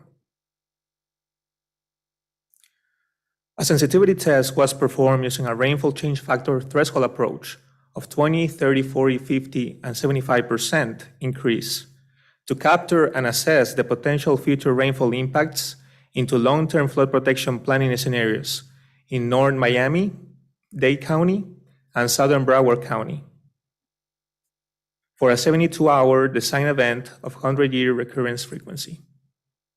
The sensitivity runs were developed based on an integrated groundwater and surface water model using Mike Shee and Mike Hydro, previously developed as part of the Flood Protection Level of Service program to evaluate current conditions and potential future sea level rise impacts, as Akin mentioned. The flood protection level of service in the C8 and C9 basins was determined through a set of performance metrics derived from the flood modeling simulations. These performance metrics highlight the efficiencies of the system and assign a flood protection level of service rating. Two performance metrics were selected for this analysis: the maximum discharge capacity through the primary canals, Pm1, and depth of flooding, also known as Pm5. Here we can observe the study area. The yellow perimeter delineates the model domain. In light blue and red, the C8 and C9 basin respectively. In blue, the canals, and in orange, the primary canal structures. This is an important component that influences the water surface elevation at the downstream reach. Jumping into the Pm1 comparison, the figure displays the maximum water surface profiles in dashed lines. The bottom line in gray is the 72-hour 100-year design event with no rainfall increase. The upper line in black represents a 75% increase in rainfall change factor, and the brown lines the levees.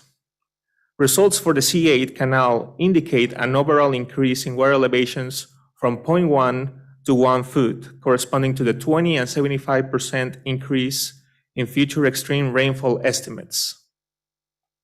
It should be noted that the ability of the model to simulate the downstream reach is limited to the enforced boundary conditions, as the structure operational levels influence the canal water surface elevation upstream of the structure, as we can see here in the red arrow. Similarly, there is a consistent behavior and pattern on increase in maximum water surface elevation along the C9 canal profile from 0.2 to 0.75 foot.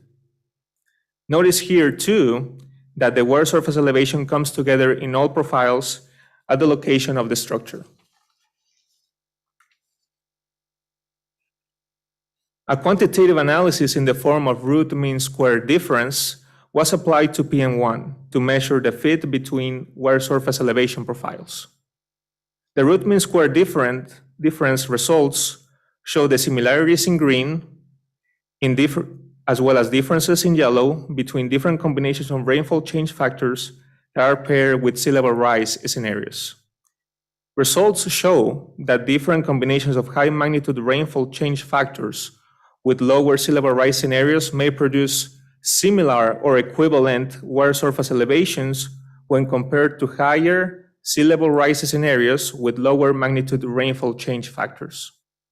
In this case, current conditions with a 75% increase in rainfall change factor, sea level rise 1 with 50%, sea level rise 2 plus 40%, and sea level rise 3 plus 30% change factor produce consistent water surface elevations on the inland canal profile. That's the red horizontal line from upstream to Interstate 95, as the final portion of the canal reach is clearly affected by the impacts of sea level rise. Now let's talk about PM5. 10 categories separated in increments of 0.25 foot from 0 to above 2.25 are used to present the percentage of total flood area in respect to flood depth ranges.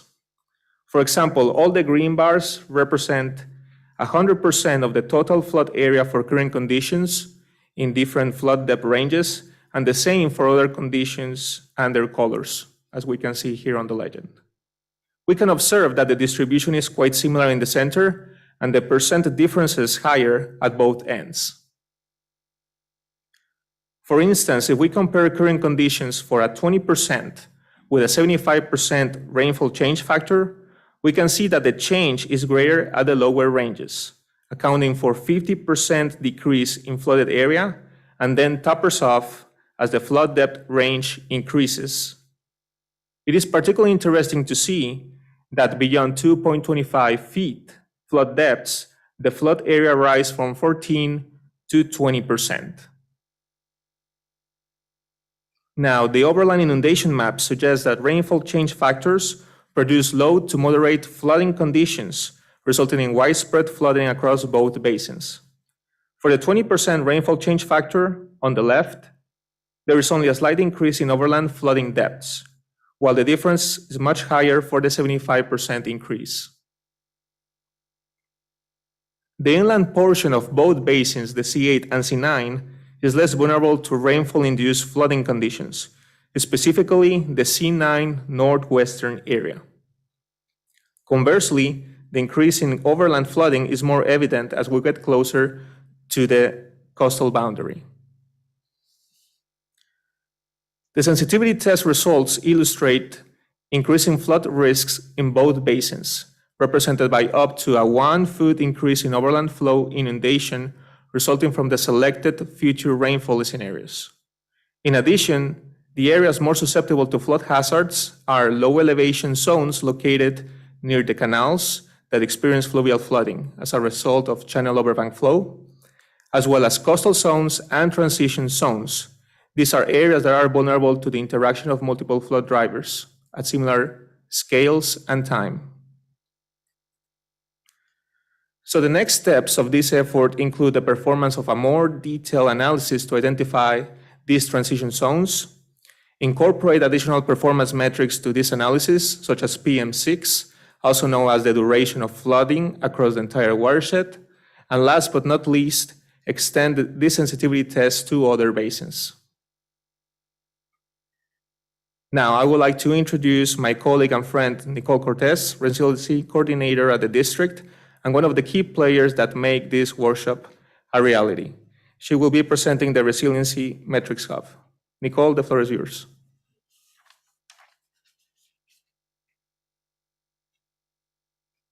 Thank you, Francisco.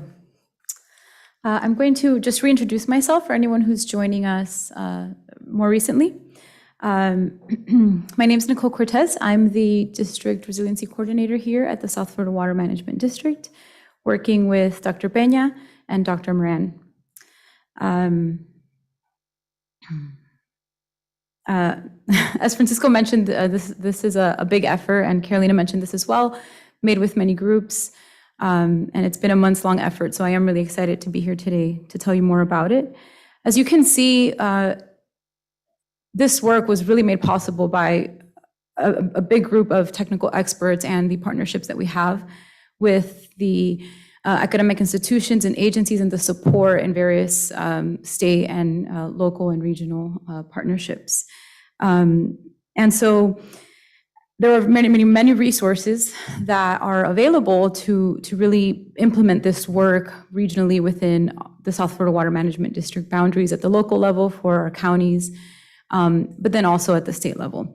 So I'll be talking to you specifically about how we can access this data and also share with you where you can find the resources that many of the presenters here already today have shared with you as well.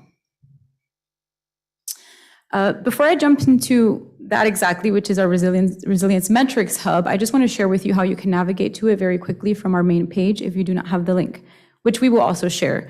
So just from our main page, you look for our work and you head to Resiliency.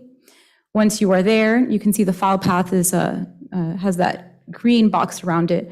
Then you will click on the Water and Climate Resilience Metrics link, and that'll bring you to our metrics site and the hub.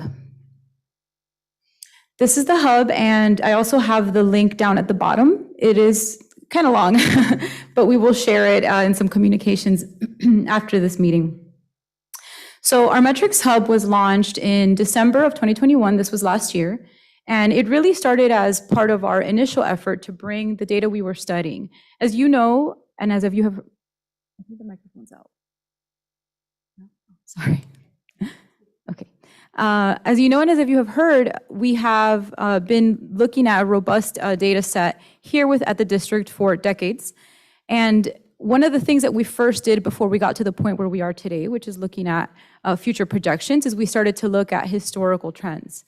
And so if you were to click on this first story map here, the regional rainfall story map in the first set of tiles, you can view some of the work that we've already done and an introduction to that work.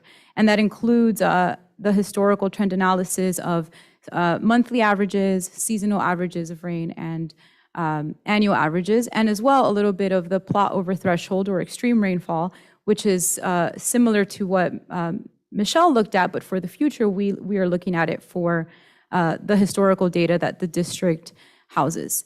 And within this hub, you can see that we present that when we first ran that analysis, and then we also are bringing new data. So it's a dynamic, a living hub, whereas we begin to identify shifts in the data that is being monitored, we will also bring this here. So it'll constantly have updates as we grow this work.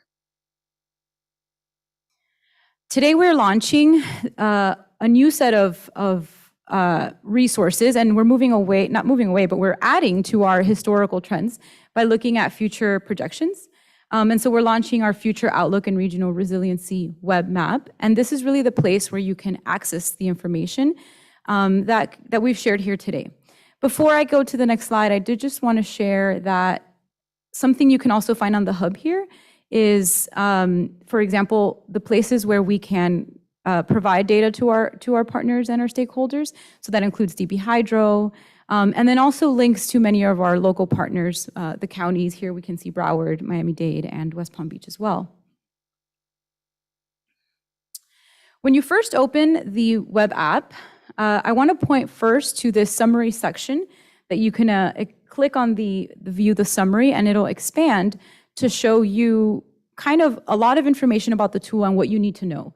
And so that is the tool description, what it is not, how to use this data and how not to use this data, and also the original data source, where it came from, and that's the Usgs. The next thing I want to point to is these blue buttons that are shown here at the bottom left corner. These include, kind of small, these include a tutorial for applying the change factors once you download this data. It also includes the shapefiles that you'll need to use this data. It includes the technical memorandum that was published today that that Dr. Moran shared with us earlier during her initial presentation. And it includes the resources from the USGS. So that includes the data release that these products that we're presenting here today are based on, And then as soon as it is published, the final report from the USGS that will be available here and also through the reference that is included in that summary and description I showed you one slide ago. And so I want to make it just kind of clear that this one hub is really the place to kind of go and find all of the things that you need to be able to access this data and work with this data. And then the next item will just be looking at the panel, how you kind of go through the data depending on what you want to see. And in order to do this, we're going to also close out this summary box that's up here, clicking on that little information button. And I'm just going to walk you through how you can filter through the data. So of course, the first item will be the area you're looking for, whether you're looking for a county or you're looking for the AHEAD regions that the South Florida Water Management District has delineated as kind of meteorological regions.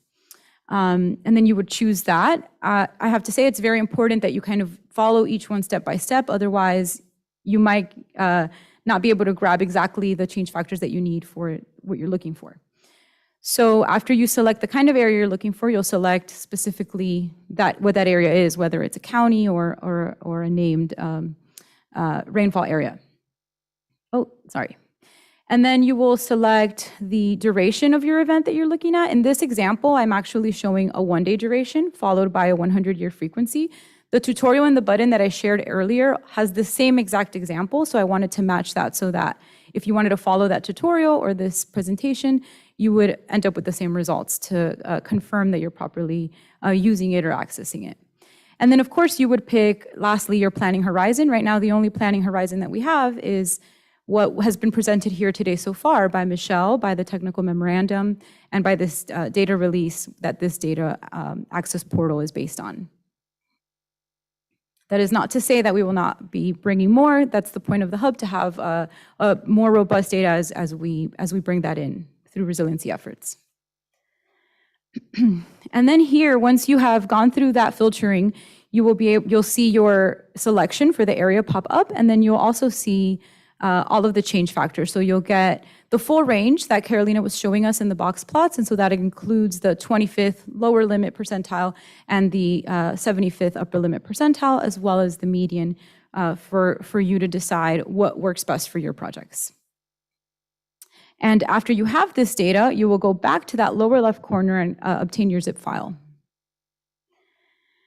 And from there, I don't want to take up too much time on something so very technical, but you will be able to bring in your shapefile, apply your change factors that you received to that through various queries, either for a cell, but also we recommend for a basin or a rainfall area or county altogether.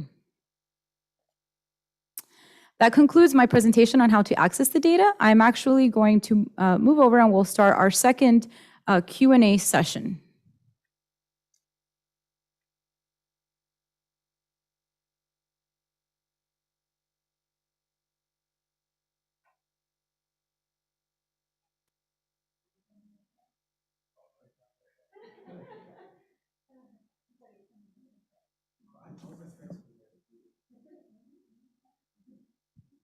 Okay, so I'm going to repeat the rules one more time for anyone who's joining us. If you're here in person, please fill out a question or comment card at the front check-in desk.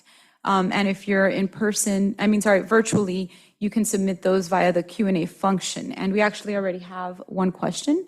And that question is for Dr. Peña. And it's from Kevin Zhu here at the district. And that question is, do the rainfall increases refer to extreme events? And if so, what duration and frequency was used?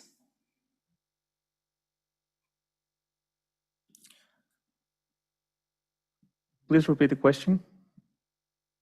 Yes. The question is, do the rainfall increases refer to extreme events? If so, what duration and frequency was used? It was used for a 3-day, 100-year return period. I like this question just quickly because I think we didn't mention, and I had this discussion with Honging, the program manager from the FPLOS program the other day. What is extreme rainfall? We use this word to refer to different periods. So even though a 5-day, maybe a 5-year, one day might not seem an extreme event. It's just the way that we refer to those different design storm. So we have 5, 25, 50, 100, 200 as part of our tool, and we call them all extreme rainfall events. But that's just referring to the different durations and frequency of occurrence. Thank you, Dr. Peña and Dr. Moran. We have another question. I'm not sure who this is for. I have to read it. Okay, this is for Dr. Peña again. And this is from Ali Abrahimian. The question is, okay, doctor from FIU. Did you consider a static land use or land cover during the sensitivity analysis and generating inundation maps? The models used for the sensitivity analysis were provided by our colleagues from the H&H team at the district. And it is my understanding that they have considered future rainfall, future land use change. Perhaps, Akin, you would like to talk about this?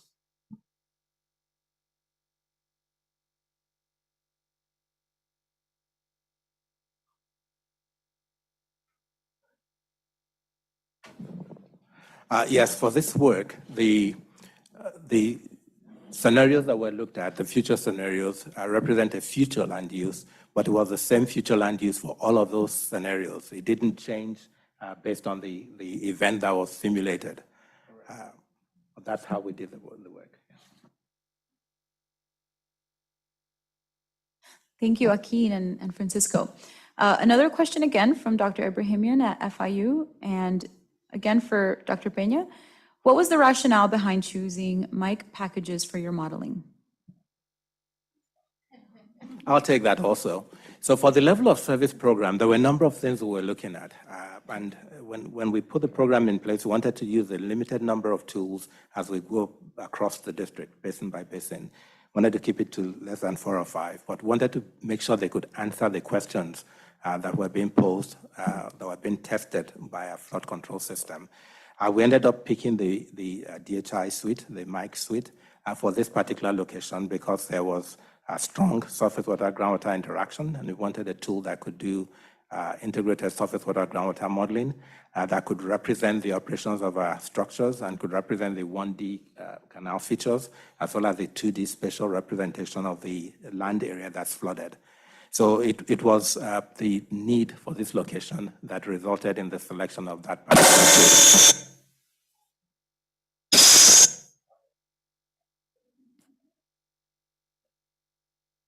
That resulted in the selection of that particular tool. That wasn't a mic drop by me.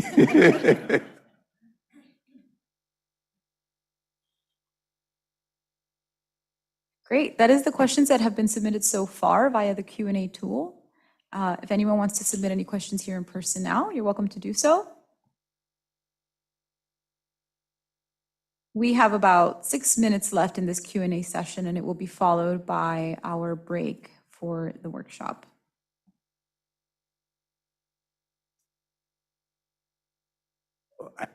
I didn't seed the room with a question, so I'll ask the question myself and answer it myself. So I talked about the assessment needing the future rainfall.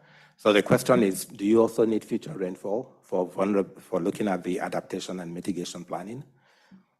And the answer is, that's a great question. And you do need the future rainfall. And the reason it's important is for the assessment, it's a quick ask. Do we need to do more work? And any one of the drivers could get you to the answer and you'll be fine. For the adaptation and mitigation planning, you don't want to rely on just one of the drivers. You want to look at all the drivers you know and can represent, because the course of action you ultimately select will be dealing with whatever that future scenario that you end up running into. The challenge for us is how do you deal with the uncertainty? And there are techniques that I think we're beginning to develop and test with the level of service program. The work that Francisco presented was a test that we learn something from, looking at the CHC9 study that we're currently doing. And as we're formalizing the scope for the C7 study, which is the next adaptation and mitigation planning start, we already have plans to look at future rainfall and to see how it would ultimately affect the type of courses of action we recommend, the potential projects that we recommend in the future. And for those stakeholders who are not on the coast, who are more inland, I think the inclusion of the future rainfall will give them some confidence that the type of flood drivers that may affect them is part of our analysis. So I knew somebody was thinking about that, so I asked the question for you. Thank you, Akin. Definitely all of our citizens matter, no matter where they're located and within the region. We actually do have a couple more questions that are coming in. This next one is again for Dr. Peña, and here it is. Did you consider changes in evapotranspiration and water supply demands in your analysis in response to future projections? I don't think those components were considered as part of the future scenarios. No. Confirm that. I think the model does have terms, but we didn't do a sensitivity or test or change the ET rate or temperature or anything within the model domain. Now, would the overall ET be different? Yes. In some runs where you don't have flooding, you'll be dealing with ET from land that's not submerged. And if you have flooding, you'll be seeing actual ET from a ponded or pool. So the actual number may differ, but the rate specified in the model is the same for all the future scenarios. May I add a little bit to that? So yes, ET is not necessarily represented yet, and we're going to be bringing rainfall. But I think one point to remember is that this is an event simulation. It's not a long term, so ET has a lesser impact on the way we are reading. But at the same time, we are bringing ET through the groundwater levels that we start the model. So we have boundary conditions is initiating groundwater levels that we start the model that were run in different regions here. But for this specific base, we used results from Broward County and Miami-Dade County. And when we account for this wet season average groundwater levels as the starting condition for the model, the ET component is there as well. So just to talk about that. Thank you. I think everyone can see that it takes a team to answer any one question, no matter who it's designated for. So we have one more question, and this one is actually, I'll take it, it's for me. I don't see evapotranspiration in the Resiliency Metrics Hub. Will it be added soon? This question is from Jeremy McBrien. I believe that's Broward, correct? No. Oh, sorry. Okay. So the answer to this is yes. We are actually working on bringing in 3 of the metrics. We have a total of 15. If you want to find out more about those, you can email me or I can take note of your contact and share this, but it's also available on the website that I shared and in the Metrics Hub. We have a few products, the first one being the phase 1 long-term trend analysis of our metrics, where we list all of our metrics and how we even arrived at deciding on those metrics. And then we begin to describe that analysis that was done and what data was available to do it. In addition to this, for evapotranspiration, we published our first resiliency chapter in the South Florida Environmental Report, also available online and through our hub. And evapotranspiration was actually one of the select metrics featured during this publication year. We featured different sets of metrics each year and revisit them as necessary. And so in this sphere chapter, we actually discussed influencing factors and what other additional parameters we need to be looking at to understand why we're seeing the trends we're seeing in evapotranspiration and the trends of those influencing factors in evapotranspiration. And later in the summer or early fall, we will also have a story map with data that is fed live from our DB Hydro database on the Resiliency Metrics Hub. Okay, we have a couple more questions. This one is from Rajendra Sishodia. I think this one, anybody can take it, perhaps Carolina. Do you consider changes in future temperature in planning and hydrologic modeling? And Akin as well. Yeah, I think that the changes in temperature are embedded in all those aspects that we are reading. So the changes in temperature is what drives the estimation for our changing rainfall. Also, I quickly described the ET component there. So yes, through those global climate models, the changes in temperature are reflected in those change factors that we are sharing here today. Joaquin? Yeah, and I'll just add, I think something Carolina said earlier to the last question, that probably not so much in the modeling for level of service because they're event simulations, but for our water supply planning, there are discussions going on right now on how do you represent evapotranspiration or other things that may be temperature driven, or maybe even demand, overall water demand that goes into those models. And so we are thinking about it, but the particular models that we're talking about today for these extreme event, you don't have a lot of temperature pieces directly represented in those tools.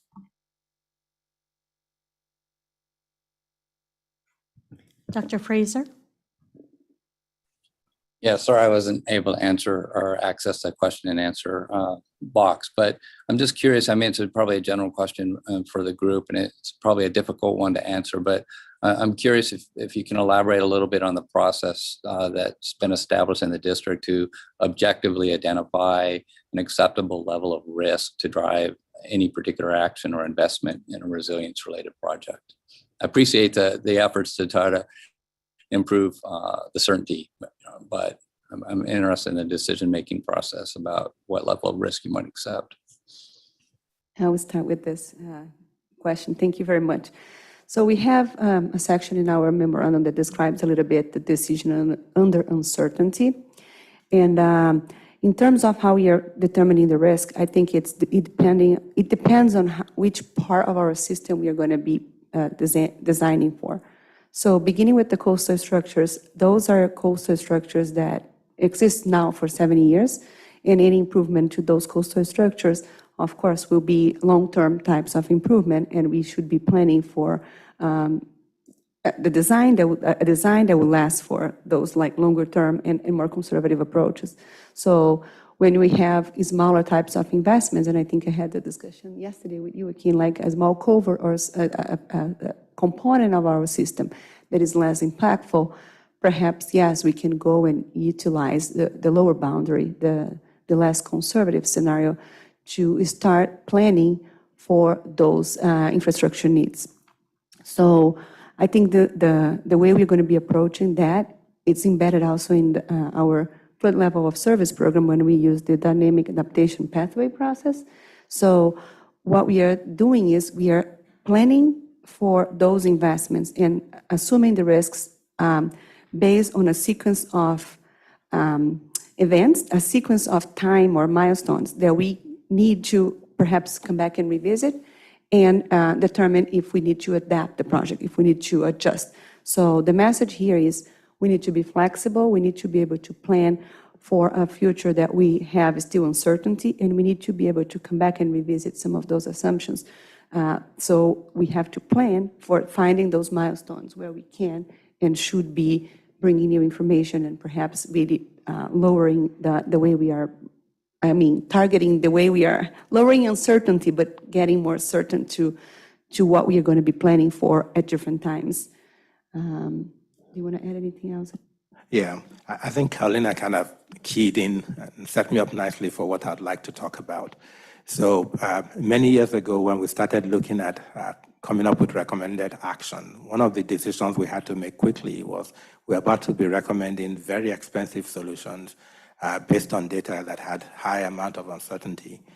We organized a couple of workshops. We worked with RAND Corporation. I think Obi brought a gentleman over to talk to us about decision making on that deep uncertainty. And we collaborated with the Dutch group Deltares, looking at dynamic adaptive policy pathway method. And the latter is the one that we've adopted for the level of service program. And the way I like to explain it to people is that we understand there is high uncertainty, but the solutions that we come up with can work under different conditions. And so this process allows us to lay out the potential solutions and see if there are any combination of those that would allow us to make a low-risk decision now without precluding the opportunity to move to a different pathway that will address a higher risk outcome in the future.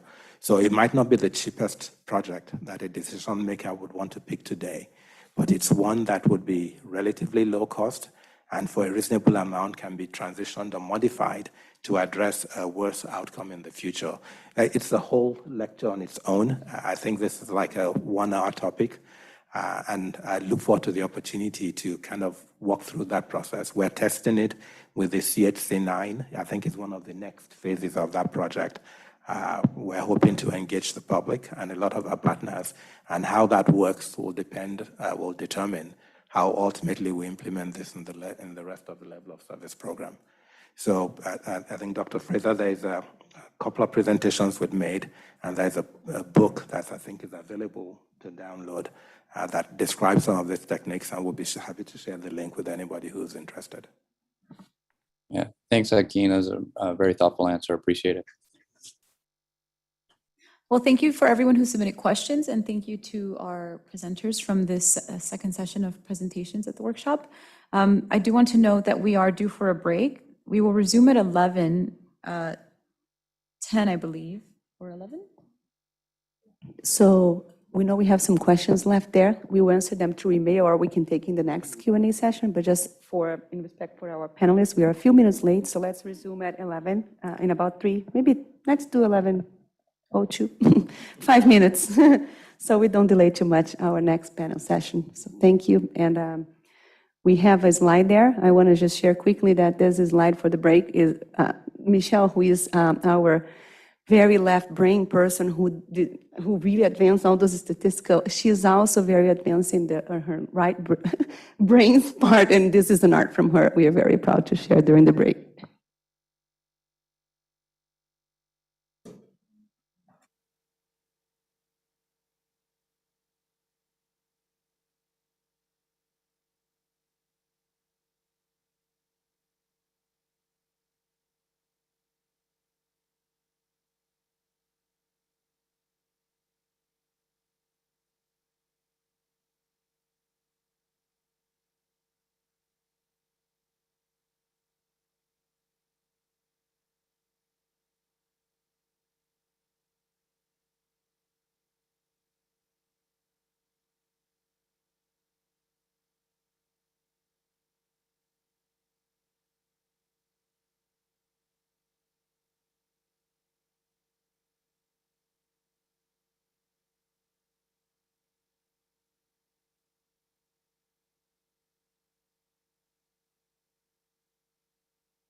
Are we back on?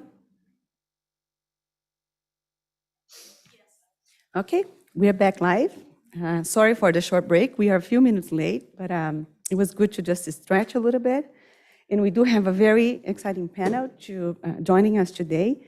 So I would start by thanking Dr. Romita Groszowski, Alan Cohen, and also Dr. Fishback for joining us today.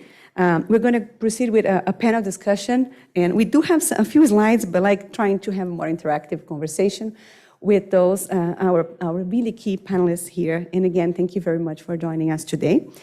So instead of making introductions myself, I have a first question, and I will start with Dr. Romita Groszowski. So can you please talk a little bit about your work yourself and how determining future rainfall is relevant as part of the work that you do at the RAN Corporation? Sure. Hello. Can everyone hear me all right? Yes. Okay, great. So hi, I'm Krista. Don't worry about the Romita Groszowski part. So I'm a physical scientist at the RAND Corporation, where I do a lot of different policy-related research, but in particular where the rainfall comes in is I work as a program manager for the Mid-Atlantic RISA, which the host institution is RAND. Really quickly, Mid-Atlantic RISA, or MARISA, is a regional center that's funded through the NOAA Climate Programs Office. It's one of 11 regional centers that are funded through NOAA, and we act as a boundary organization for folks in the Mid-Atlantic region and kind of bring the climate science to them and make sure that we're responding to their needs in the region. And so that's where my rainfall work comes in. So excited to be here today and happy to be here with Alan and Jordan. Thank you. Thank you, Krista. And then Mr. Cohn, Alan, can you please introduce yourself and again share briefly how determining rainfall is relevant to the work that you do in this New York City? Absolutely. So I am the managing director for the Integrated Water Management Group at the New York City Department of Environmental Protection. We are responsible for drinking water, stormwater, and wastewater for New York City, all 5 boroughs. And throughout my role or my tenure at DEP, I have focused on how we can plan for climate change, everything from scaling precipitation projections to the upstate watershed, to the impacts of sea level rise and increased precipitation on stormwater and wastewater in the city. And precipitation has been one of our biggest challenges. We're very lucky to have a group called the New York City Panel on Climate Change that has provided consensus-based climate projections for the city to use since the early 2000s. But precipitation, particularly very short intensity events, which cause flooding like we saw last year, unfortunately, with the series of tropical storms that culminated in Ida and the severe flooding associated with that. Those types of events, we really don't have the best information about in terms of how they are going to change in the future. And that is extremely important for us for planning for our stormwater and wastewater infrastructure, as well as green infrastructure planning, all of which I will address a little bit later. So I've had the pleasure of working with Krista and Jordan with the Water Research Foundation on developing sort of the state of practice on and understanding the state of practice on using climate projections in stormwater and wastewater planning, and very happy to be together with them again on this panel today. Thank you. Thank you. Thank you very much, Alan. And Dr. Fishback, can you please now introduce yourself and also highlight your rainfall work? Of course. Good morning. My name is Jordan Fishbach. I'm the Director of Planning and Policy Research at an organization called the Water Institute of the Gulf. I'm also, as Krista and Alan had noted, have previously worked with all my fellow panel members. I'm also an adjunct policy researcher at the RAND Corporation, where I was located previously before coming to the Water Institute. and I'm a co-investigator for the Mid-Atlantic RISA that Krista had described earlier. So rainfall comes into my work in a number of different ways. My background in training and a lot of the research that I do focuses on methods for decision-making under deep uncertainty that were introduced just before break. And to me, thinking about the uncertainty related to future rainfall, and particularly those heavy rainfall events that Alan described, has been a major point of focus precisely because we are still learning so much, and because those uncertainty ranges, as we saw before, are still so wide. So I try to work on answering the question, what do you do with those uncertain projections, given investment decisions we have to make now? And it was great to hear this morning about some of the work that's happening and underway in South Florida. I've led some research, and I'll talk about it in a minute, focused on areas like Pittsburgh, Pennsylvania, and actually currently in New Orleans, that also try to take some of those delta change factors and look at rainfall projections, and then think about different investment decisions in the near and long term that account for that future uncertainty. So pleasure to be here. Thank you. Excellent. Thank you very much. So, Krista, could you please share some details about the development of the IDF curves for the Chesapeake Bay watershed in Virginia by RAND Corporation and partners, and how similar is this approach for determining future rainfall adopted in this region is to what we are presenting here today for Florida? Yeah, sure. Oh, Florida. So our IDF curve project that we completed just about a year ago now, for the Chesapeake Bay watershed in the state of Virginia. It was originally conceived by the Chesapeake Bay Program's Urban Stormwater Work Group, which is a reasonably large group. I think it's a couple hundred folks that participate in those meetings. They came up with a call for proposals saying that they needed a way to incorporate climate change into their stormwater planning for the region.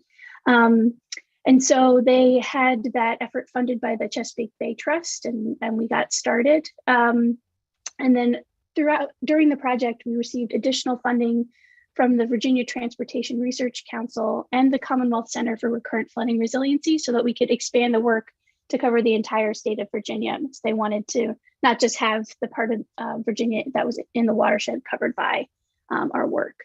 Also, before I get into the specifics of what we did, I want to acknowledge, my colleagues from the MRISA team, from the Northeast Regional Climate Center at Cornell, Art De Gaetano, and Benjamin Eck, and at Carnegie Mellon University, Costa Samaras and Tanya Lopez Cantu, who did a lot of the technical work for this. So it was really a team effort across the institutions, not just done by RAND. So the goal of the project was to use the best available science to build up climate change informed IDF curves that can be used for stormwater design decisions, and that would help make infrastructure more resilient to future precipitation events. So very similar to what you all have been doing in South Florida. And we also wanted to do this with a methodology that was easily understandable and with results that could be easily implemented. So we build off of Atlas 14 and decided to go with change factors for that. So again, very similar to what you all have done in South Florida. So we also considered an ensemble of downscaled climate model data sets, including MACA, LOCA, and Cortex, which Michelle mentioned during her presentation. And we decided to go with the ensemble approach because our Carnegie Mellon teammates had done an analysis showing that you can get very different IDF curve values depending on which downscaled climate model you use. And so we wanted to capture all of these potential results because we can't pick one and say, oh, it's the best representation of the future because we really don't know. And so to capture the full uncertainty range, we wanted to use as many models as we feasibly could. And then in order to make the change factors easy to use, we used similar methods of calculating the IDF curves to the NOAA Atlas 14 method. And so this way our calculated change factors can be applied to the existing Atlas 14 values, and which is what people are already using across a lot of the region. I think some of the main differences between what you all have done is that we did a couple of different future time periods. So we looked at 2020 to 2070 and 2050 to 2100, and then have a couple of different return periods and such that we calculated that you didn't, and vice versa. So just some small differences in some of the details in terms of exact calculations. And also we developed this at the county scale based off of feedback from the urban stormwater work group members that they didn't want it at a higher resolution than that. So we also have things at the county scale. But unlike you all, we didn't do any of the kind of detailed look at models and do any culling before our calculations. So we have all of the models included in our uncertainty ranges. And so I think that generally covers a little bit about what we did. I also want to highlight that one major aspect of our work was providing the results in an online tool that is user-friendly and allows folks to visualize and also download all the data that they need. And I can put the link to the tool in the chat on Zoom so folks can take a look. You can also access from that website a technical report if you want to dive into the methods, because I don't want to take too much time to get into the nitty-gritty of that here. So Okay, thank you very much. And Alan, I think you and I have been discussing some questions related to stormwater management through WUCA for a few years already, and especially your contributions to the stormwater resiliency planning for the city of New York. And last year you had major impacts. You just mentioned that from Hurricane Ida and Sandy before that. Can you please tell us how relevant is to be incorporating future rainfall to the city of New York through this, I would say, more like resiliency planning efforts? Absolutely. Is it okay if I share my screen to bring up a couple of visuals? I have some slides here for you. Okay, perfect. Thank you. Yeah, so as you mentioned, and as I mentioned in my opening, we had really series of record-breaking events last summer that really exceeded our expectations of what could happen. For some time now, we've been anticipating that the next extreme events would not look like Superstorm Sandy. Superstorm Sandy had very little rain associated with it. It was a severe coastal flooding event, as most people know.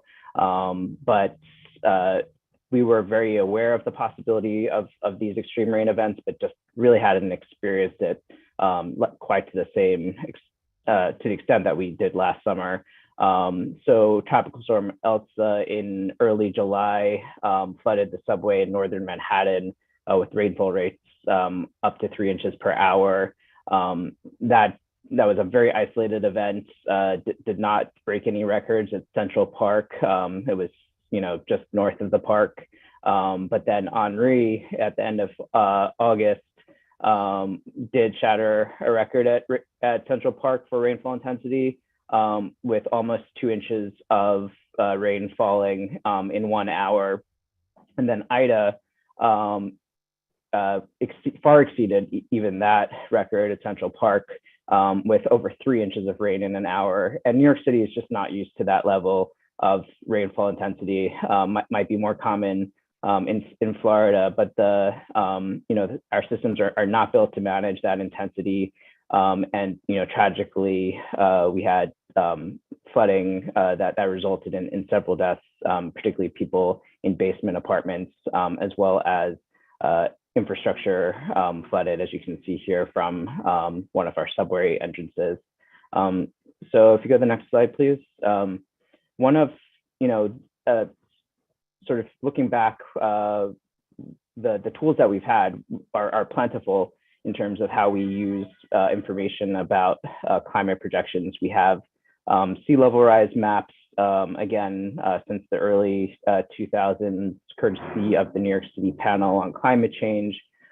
We have climate resiliency design guidelines that are put out by our mayor's office that provides instructions for New York City agencies to be able to interpret the projections and to be able to make decisions based upon them.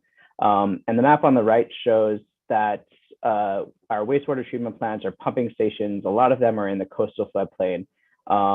And we've been making investments in these systems for some time now, in earnest since Superstorm Sandy. But what you'll see missing from this map is there's no blue spots in the interior of the city, and that's because the coastal floodplain, as the name implies, does not incorporate any rain along with the storm surge. If you go to the next slide, please. You know, we have been working to, though, make that more available to the public. So again, sea level rise and coastal storms, we've been working for some time with downscale climate projections, overlaying that with FEMA flood maps.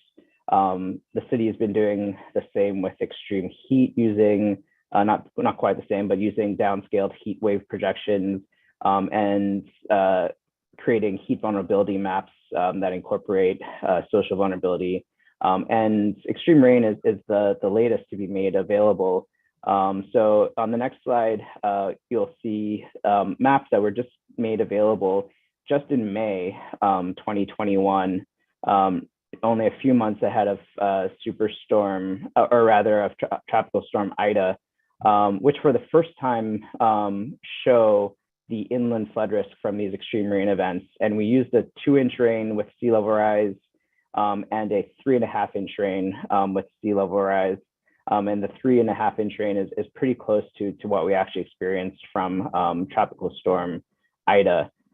What's missing here is these are reflective of the 10-year and 100-year rain events today, but we didn't actually incorporate future rainfall projections.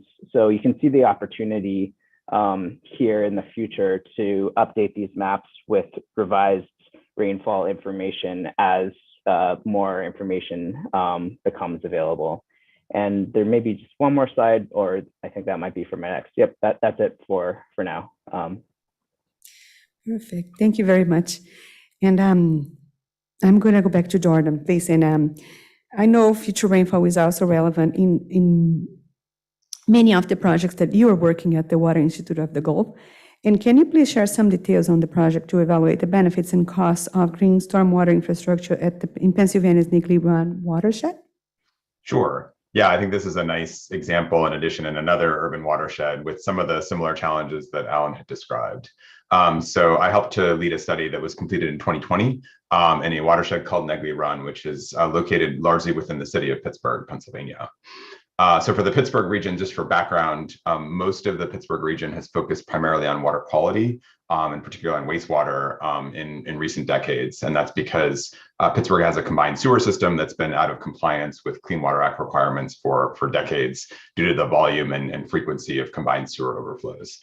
So we have a regional wastewater authority called the Allegheny County Sanitary Authority. It serves 83 municipalities, including the city of Pittsburgh. And the authority is about to spend $2 billion on increasing treatment plant capacity and building new deep storage tunnels, really just to manage that combined sewer overflow. But all of that design work is actually happening based on a historically derived typical year and doesn't yet account for recent or future changes in rainfall. So that's the regional scale. And then within the city of Pittsburgh, the Pittsburgh Water and Sewer Authority manages all the water infrastructure within the city. And has recently really turned to a more holistic focus on stormwater management. So that would include, in addition to the combined sewer overflow challenge, challenges like street flooding, wet basements, and basement sewer backups, actually, which happen regularly across the city. The city also recently updated its stormwater code and is in the process of implementing its first ever stormwater fee and is currently developing a stormwater strategic plan. So within the city, Negley Run is the largest watershed that is sort of contained within the city. Like many places in Pittsburgh, it's a former network of streams that used to flow on the surface, but now basically flows in pipes underground and typically underneath roads. Negley Run is the single largest contributor of sewer overflows across the region, and it's also a flash flood corridor. So there's a key roadway there that experiences regular flash flooding during heavy rainfall events. And in 2011, there was a flood during rush hour that unfortunately 4 people lost their lives during. And Negley Run also encompasses actually several neighborhoods that have suffered from long periods of underinvestment. And so their infrastructure really needs improvement, and residents there regularly experience the types of flood challenges that I described. So we conducted this study, which was completed in 2020, to look at a proposal to really do a large-scale investment in centralized, daylighted green infrastructure for Negley Run. The idea of this would be to restore surface flows and add surface detention like ponds and wetlands in the lower portion of the watershed, and then connect it back to the Allegheny River versus dropping into the combined sewer system. So the idea is to create a new daylighted pathway to the river without touching the combined sewer system, and then connecting as much as possible stormwater from upper portions of the watershed into that new daylighted system. So we used simulation modeling and scenario analysis to actually look at, well, what would happen with sewer overflows and flooding under current and potential future rainfall conditions. Then we evaluated that centralized daylighted system in terms of both overflows and flooding reduction. And then we looked at it from a benefit cost perspective as well, which also took into account additional co-benefits or community benefits from green infrastructure. So for this study, we actually used downscaling similar to what was described before. And that actually downscaling was also developed by our partners at Carnegie Mellon University. And we actually used downscaling in two different ways. We had annual time series that were downscaled based on dynamical climate models to get annual time series that would be suitable for sewer overflow analysis. And then we also used adjusted IDF curves that based on, again, a very similar delta change kind of method that was discussed earlier to actually look at particular flood risks. So just briefly on what we found, we unsurprisingly, when we looked at future rainfall scenarios, we saw both sewer overflows and flood risk growing across the Negley Run watershed. So there's about a 25% increase in overflow volume in the highest scenario, which represented about mid-century rainfall conditions. And we saw the very frequent street flooding that's occurring actually becoming more frequent and a greater extent of street flooding in those future scenarios, as well as about 20% more homes that were exposed to either wet basements or basement sewer backups. Then we looked at these centralized green infrastructure strategies, and we saw that they could substantially reduce, but actually did not eliminate sewer overflows in this very large watershed.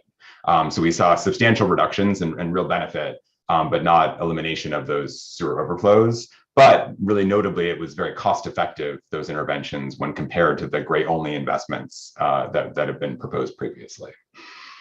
In addition, we did see real improvement, especially in that centralized area and that key roadway corridor in terms of flood depths and extent, but it didn't entirely eliminate that flooding, which suggests that there might be additional interventions like roadway raising that are needed in tandem with the flood volume reduction. And really interestingly, for those centralized systems, we did not see a lot of flood improvement at the neighborhood scale. So when we looked at the neighborhoods in the upper watershed, there was more work that still needed to be done to come up with projects to address that highly localized flooding. So in terms of next steps, this study really helped to support further investment in design and engineering for that central daylighting strategy. And we really saw it as a low regrets or no regrets kind of investment. And actually just that project is proceeding forward. So it recently crossed a 65% design milestone for the first phase. And as I noted, there's also some tandem work happening via the Pennsylvania Department of Transportation to look at roadway raising. In addition, we really saw the potential for adaptive planning, similar to what was described earlier, to look at the upper portions of the watershed. So, building that sort of central spine at the lower portion made a lot of sense in the near term. And then as we learn more and look at some of the major barriers to further investment, as well as learn more about what those future rainfall conditions might be, that will help to support adaptive planning in the upper watershed. And then, as I noted, we really saw the need for additional options to look at highly localized street and basement flooding that would be addressed through smaller projects and agency and stakeholder collaboration. So I will pause there and see if we can go back to our other panelists. Thanks.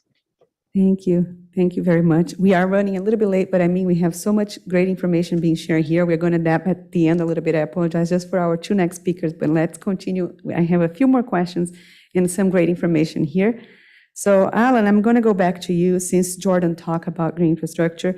And I believe you have some examples of design and implementation projects, green infrastructure projects also with consideration of future rainfall that are being adopted in the New York City. Can you please share some details with us?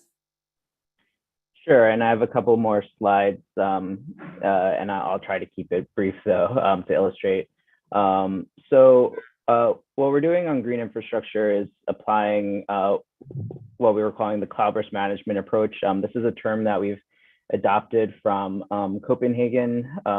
We've been partnering with them since 2015. They had an extreme rainfall event, actually pretty similar in magnitude to our experience with Ida. But their event occurred in 2011, where they've really scaled using green infrastructure-based and nature-based approaches with gray infrastructure to adapt to these larger events. And so, we already have some of these tools in our toolbox. What they're calling retention streets here, and local retention, rain gardens. We have thousands of rain gardens and other green infrastructure-based systems that rely on infiltration across the city. But connecting these systems and creating larger capacity and conveyance to get stormwater into them is a bit of a new direction in the evolution of our green infrastructure program into more of this cloudburst management approach.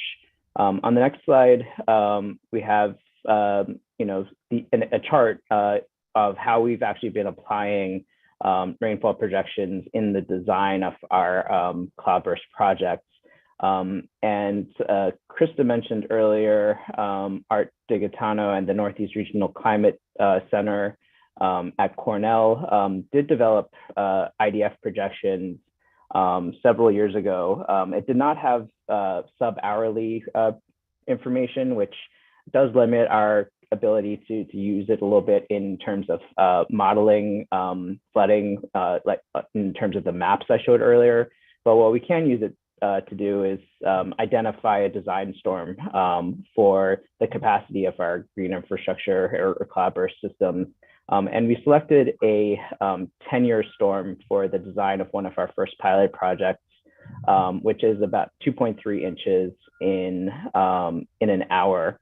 And that became the goal for the capacity of one of our projects on the next slide, which is at the South Jamaica houses in Southeast Queens. This is an area that's subject to chronic flooding. And we've been working with the community there to explore the opportunities to use open space, including a basketball court, to be able to fill up with water in an extreme event. And we've sized a system with approximately 300,000 gallons in capacity. We're at 100% design now and anticipate going to construction late next year. And I believe the next slide has a little bit more details on what it looks like. So the drainage from the site will be diverted from the sewer into a series of 3 green infrastructure-based practices, moving from left to right. The first 2 are really just grassy, lowered areas, but are connected to each other so that when one is full, it can overflow into the next and on into the basketball court, where under the court will actually be the first place to fill with water. So on most days, the court should be pretty dry. But in a really extreme event, the court itself will be designed to flood with or to fill with rainwater. On the next slide, you can see a little bit more in terms of the renderings on what this will look like. And I think there's one more slide that just shows, you can visualize what that would look like on a wet day with the basketball court filled with water. And this slide just shows the other pilot projects that are in various phases of design or conceptual level design across the city. And again, we're exploring this concept of creating spaces that can really absorb these high intensity events. And we using the projected rainfall events in order to size them. The latest projects in the Clinton houses in East Harlem and Manhattan We've actually done a FEMA-funded feasibility study where we did a cost-benefit analysis to look at which size design storm helps optimize the reduction in flooding while keeping costs manageable. So we're really looking forward to seeing these projects move forward to implementation and scaling them beyond the pilot level.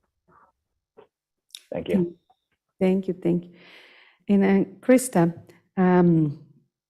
decision under uncertainty, and I'm going back to the question posed by Dr. Fraser earlier today, is really something that RAND has been offering training and supporting through your work. Can you please share how RAND and the experts team involved in the Chesapeake Bay dealt with uncertainty in determining this future rainfall? Sure, and I'll keep my answer a little bit short because I want Jordan to have the opportunity to weigh on this as well, because I know it's a big part of his work that he did while he was at RAND.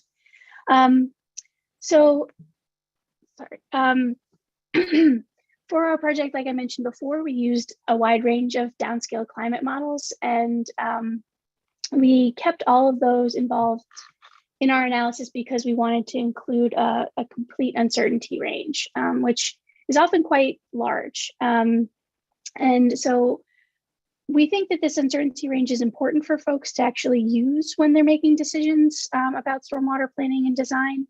But unfortunately, due to limited funding for this specific project, we didn't have the time or the funds to take our analysis a step further and actually create guidance for how people can think about this uncertainty. This is something that we're working on figuring out how to do now.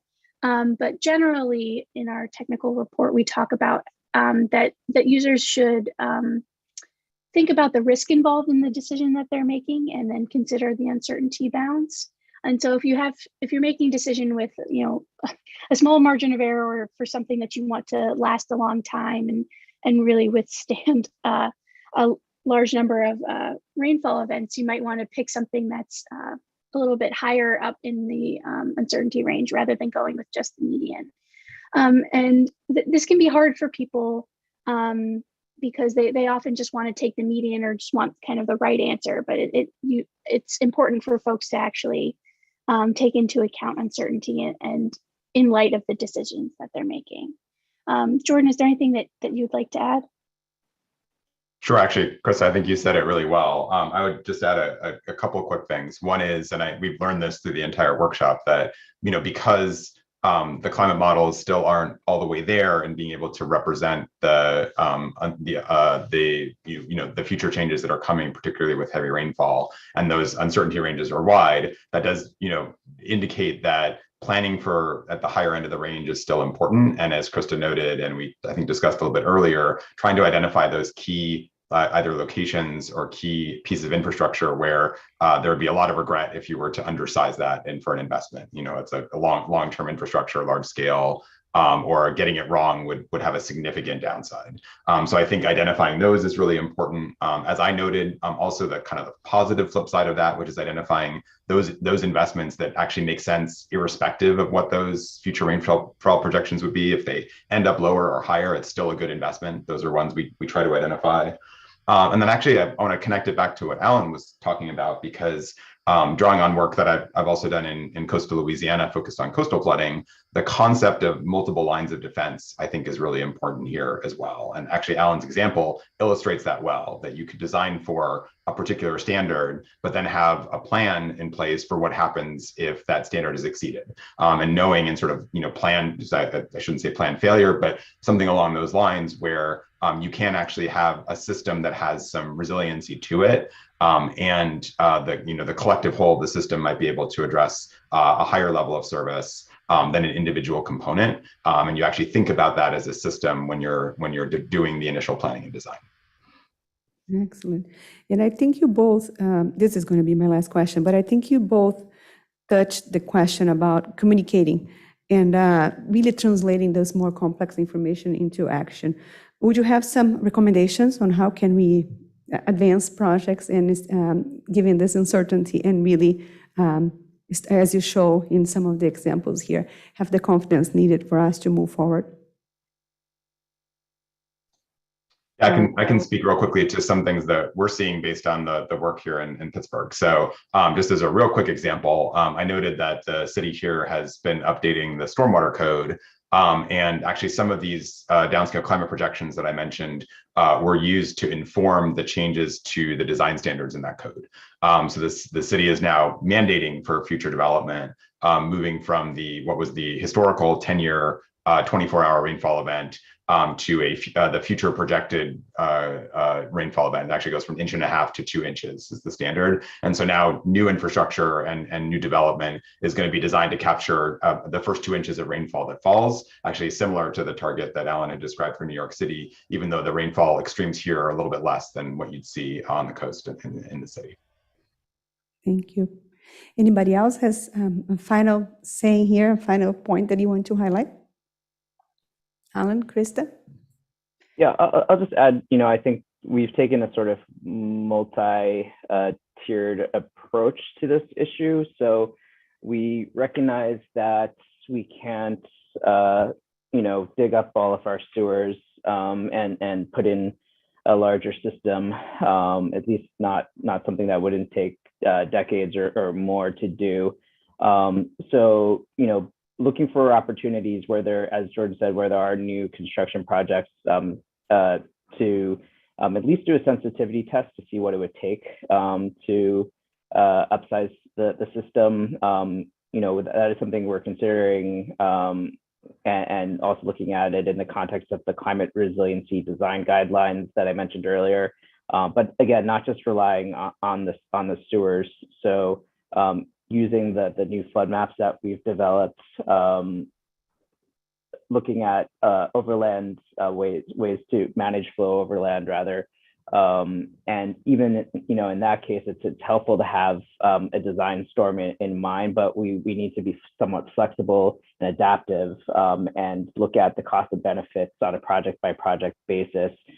So the future might not be, a one size fits all design standard like it is today, but something that's a little bit more dynamic. And if I can just add one quick thing. So people kind of just want you to tell them what the answer is because these are really hard problems and a lot of people don't necessarily have all of the time that we have to sit with them and really consider them from a kind of scientific perspective. And so I think for Marisa, we've really tried to be as upfront as possible on what the limitations are of our knowledge and what that actually looks like. And so that people kind of understand why there's this uncertainty. And in order to help them make decisions, we really tried to build up trust with the communities and the folks that are actually having to make these decisions so that kind of discussion can really happen and people can get the information that they need in the way that they need it. Yes. Thank you. Thank you very much, all of you, Alan, Krista, and Jordan, again, for joining in this panel. There is much more that we might want to discuss based on just the initial topics that you raised here. Unfortunately, our time is short. We have a very long morning, so I'm going to just jump quickly through some of the panel takeaways. I think we have been seeing the relevance of this future rainfall estimates and a chance to compare some approaches adopted throughout the U.S., really getting to the level that we are beginning to incorporate rainfall projections into design and regulation, and the importance of communicating this and really understanding how we can make those decisions under uncertainty. But I think one final point that I want to touch is really the importance of being transparent, like showing the entire data, where we are, where you have questions, giving people access to the full science. I think that's a great discussion that we had with the USGS when we were kind of navigating through the data. So, and raise here to those discussions. So thank you very much again for this opportunity. And then I'm going to be moving forward to things that are happening back in Florida too. We do have other efforts going on here that are also similar to the work that we are doing, but it's still different ways to look at data, different ways to incorporate that. And with that, I would like to invite Dr. Obi to join us and talk a little bit about two efforts that he is doing. But I forgot to mention just that our planning councils are very active in this area too. We have one new project beginning through our planning councils in the state. So there is a lot of momentum, and I think it's very good that we can be exposed to all those different efforts and science underneath the determination of future rainfall. Thank you.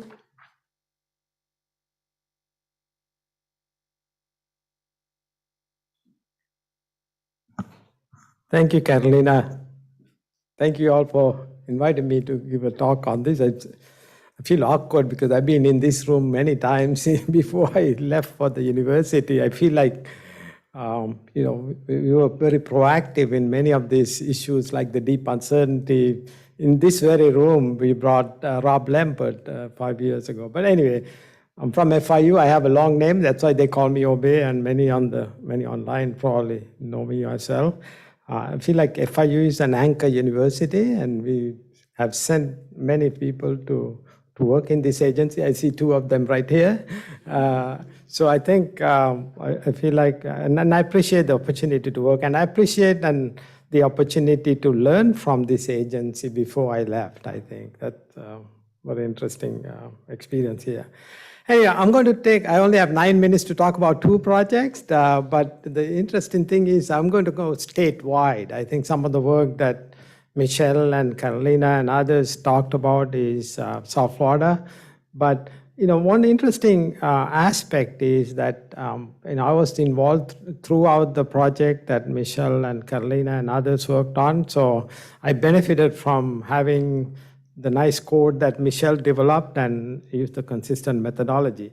So I'm going to talk about 2 projects, and this is where, we talked about extreme rainfall, which we know that climate scientists need to do a lot of work to improve these climate models for extreme rainfall in particular. And, we saw the biases that Michelle talked about, but we can't wait. We just have to make some decisions. But this is more on longer term planning. When you say water supply planning or restoration planning, how do you account for the future conditions? And that's the theme that we are working on these days. You want to plan a project that for future conditions, unlike what we have been doing up to now. So this is a project sponsored by a water management district, Jennifer Barnes and Walter Wilcox. The idea is, can we come up with climate scenarios? We've been doing regional modeling for some time. We use the historical period, and now we are in a new paradigm. We have to think about future. So what do the future look like? I won't go through the details of this, at this time in the interest of time, but it's similar to the very methods that Michelle talked about. You have this ensemble of climate models, and we know they are uncertain. We do what we call model culling, and then using some indices that I will talk about in a minute. And I have done this work actually for the entire state, but for this project with the district, I only focus on the South Florida water management region. I will talk about some climate scenarios that I came up with. Anyway, so for the metrics, if you remember, the metrics that were used to cull the models or select the models were more based on extremes, like 1 day, 20 millimeter, 10 millimeter, and so forth. But for this project, I looked at the total precipitation and seasonal patterns, more importantly. And I also came up with a way to look at, will we see a change in the start of the wet season? So on this project, because we are looking at longer term scenarios and you do longer term simulations, I wanted to focus on these metrics. Will the total precipitation change? Will the seasonal pattern change? So the idea is that these could be in a stress test framework. If you do a longer term planning, perhaps you could test these projects for these scenarios. Anyway, I'll go to the results. So I looked at all the 3 data sets that Michelle mentioned, LOCA, MECA, and Codex. And I should say that, in the middle of our project, Codex, people who publish Codex results came and say there's a problem in our bias correction. So it was kind of what I call a monkey wrench on the project. But for this work, I already updated like Michelle has done. But for the next project, I will tell you where we are. So what I'm seeing is this red trace is the historical data, and all these other traces are different models showing what happens in the future. Future here, as I mentioned, I indicated 2050 to 2090. For example, if you're looking for a 50-year planning or 40-year planning horizon. So what you're seeing is you're seeing more drier scenarios in the future than some wetter scenarios. So this is important for water supply planning. for example, right? Or any restoration planning. So if this is a potential, you want to test your project for those scenarios. And then similar pattern from the other climate data sets, MACA. So the idea is not to run the model for all the scenarios that you're seeing here, 20, 30 scenarios. So I came up with some methods to come up with 5 scenarios covering the entire range. But anyway, so the codex has similar, it's not as dry as the other one. And the other aspect I saw was that the seasonal pattern consistently are different in the future climate models. In other words, what I saw was the summer could be drier. This is the average monthly, okay? And the early dry season would be wetter. And obviously this could have implications for planning. So that is something I thought maybe we should think about. Not only the magnitude of annual rainfall, but also should we think about different seasonal patterns in the future so we can make sure that the projects are robust enough to incorporate those kinds of changes. So with that in mind, I developed 5 scenarios, the range of total rainfall, 5% to 95%, and the climate models associated with those could be used for planning purposes in testing your project situation.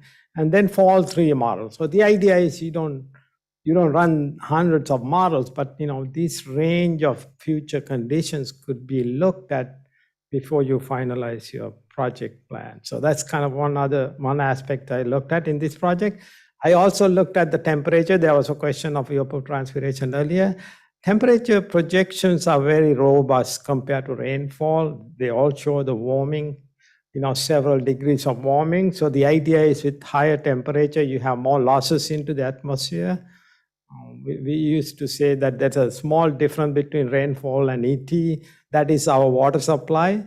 But if one goes down, the other one goes up, that difference becomes even smaller. And that will stress your water. So anyway, so my idea there was all the temperatures increases are very significant and robust. And I came up with some 5 scenarios for temperature. So the idea is to compute the ET and incorporate that into the planning as well. And that's all what I did for the scenario project. It's the final report is being delivered to the district, for any follow-up activity.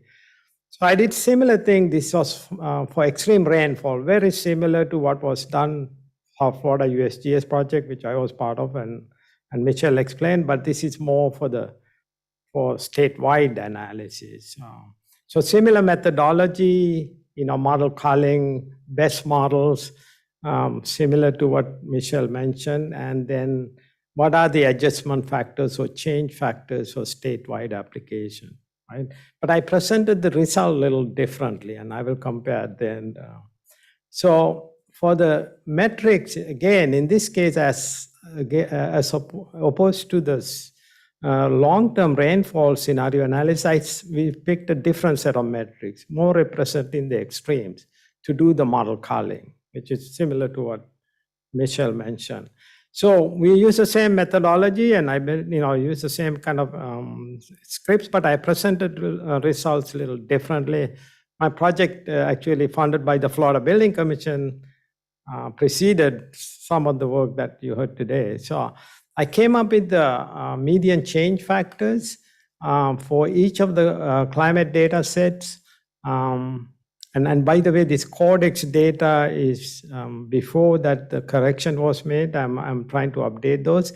So the order of magnitude overall, you will see that in a slide later, that very similar numbers were achieved, as compared to when you compare them to the USGS Water Management District study.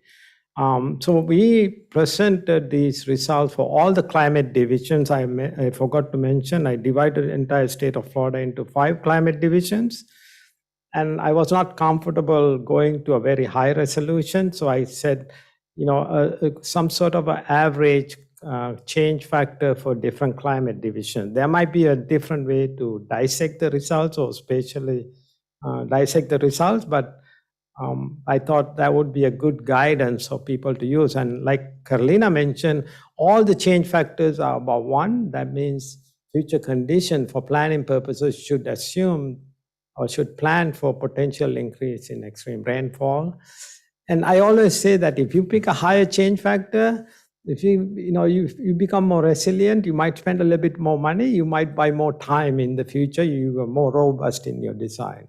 That's what I say for the sea level rise as well, how to deal with the uncertainty. You buy more time.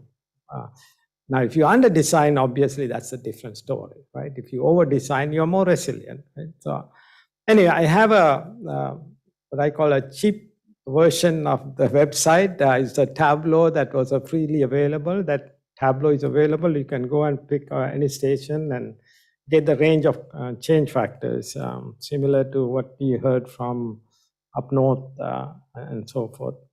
Anyway, with that, and this is my last slide. This is sort of a comparison of what the USGS study with Water Management District and actually FIU was involved in too, and the Florida Building Commission study for the statewide. What you see is overall order of magnitude of the change factors are very similar when you look at the median values. And I think in the district study, they also gave a range. I do have 17% and 83rd percentile for the Florida Building Commission values, which are not shown here. But my main message is the numbers are very similar. And one final comment, is an engineering judgment we have to use for selecting the right change factor. Depending on the type of project, if you're designing a critical project that has a long design life, you might want to go for a higher change factor. Whereas if you're designing culvert, it doesn't matter. If the culvert fails, you can replace that. And so I think that kind of risk-based framework should be used. Anyway, with that, I think I may have gone more than 9 minutes. We're going to have to manage the time here a little bit, but we have so much great content. And Obi touched a little bit about next steps, which is really a message to say that this is one first step towards like what we are going to be doing. This is an ongoing effort. We are launching today the data that we have been able to compile to the USGS effort, but we have a lot more to do. And to talk about those, some of these next steps, I would like to invite our Deputy Secretary, Adam Blaylock, Deputy Secretary of Ecosystem Restoration with the Florida Department of Environmental Protection. Adam. Thank you.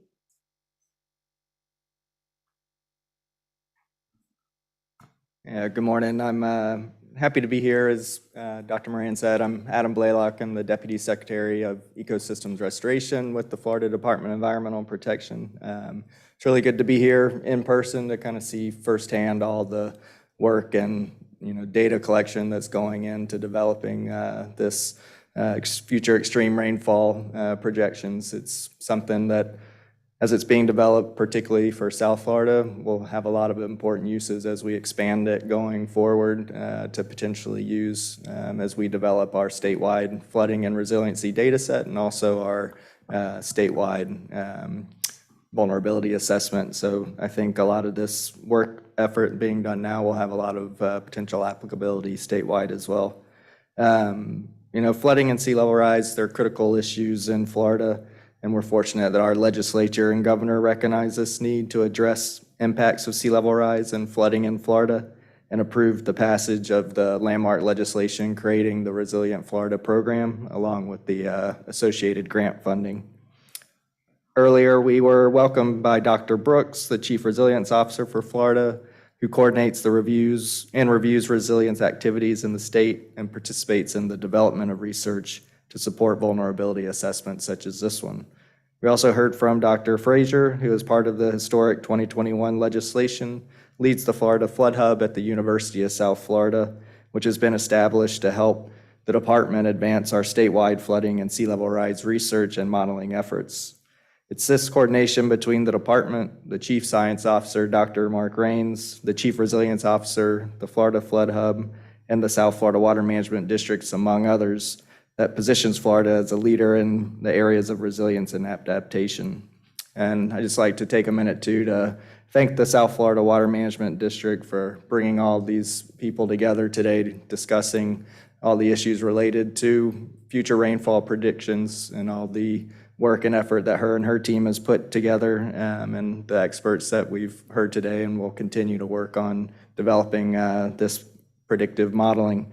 The future rainfall estimates shared by South Florida today, they're the first step in evaluating rainfall-induced flooding risks in Florida, and this information is going to be available to assist communities in conducting their vulnerability assessments to estimate the amount of rainfall-induced flooding, which in turn helps us better prepare for and adapt our critical assets to sea level rise and flooding. And one of the things, preparing these vulnerability assessments are going to be highly important for local governments, county, municipalities, as beginning in 2024, having those vulnerability assessments done is going to be a requirement to qualify for the Florida Resilient Grant funding and be incorporated into the state plan for obtaining funding for projects to adapt and address the impacts of sea level rise and flooding. So having a tool like this that can take into account future rainfall predictions to make those vulnerability assessments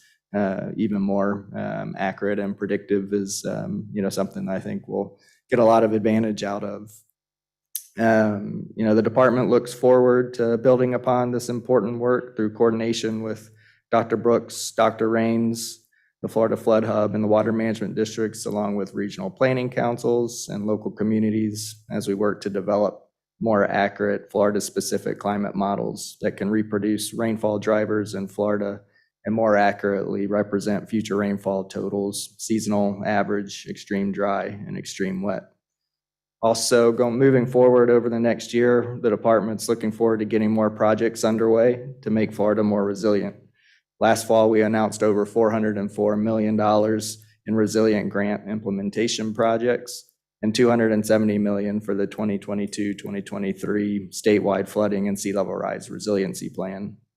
This year, through the leadership of the governor and legislature, we look forward to seeing those projects come to fruition, and are also looking forward to being able to identify and fund additional $200 million of projects that funding was appropriated in this budget year, along with the funding that went to implementing our statewide plan.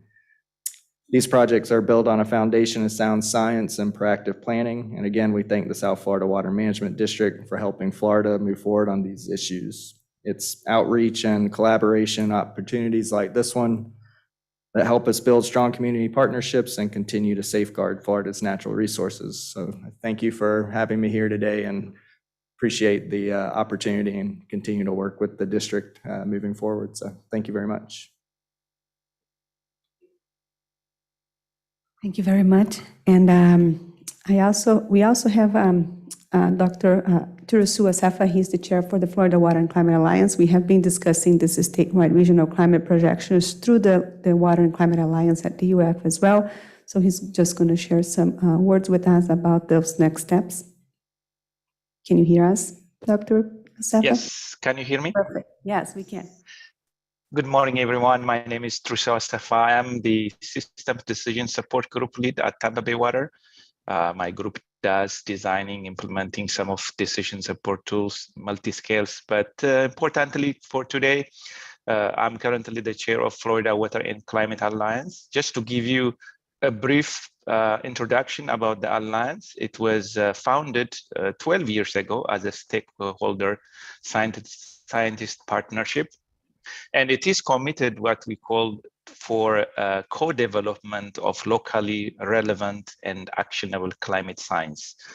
The key here is co-production and locally relevant. As you know, Florida has a really unique condition from seawater interaction, atmospheric seawaters, and so on.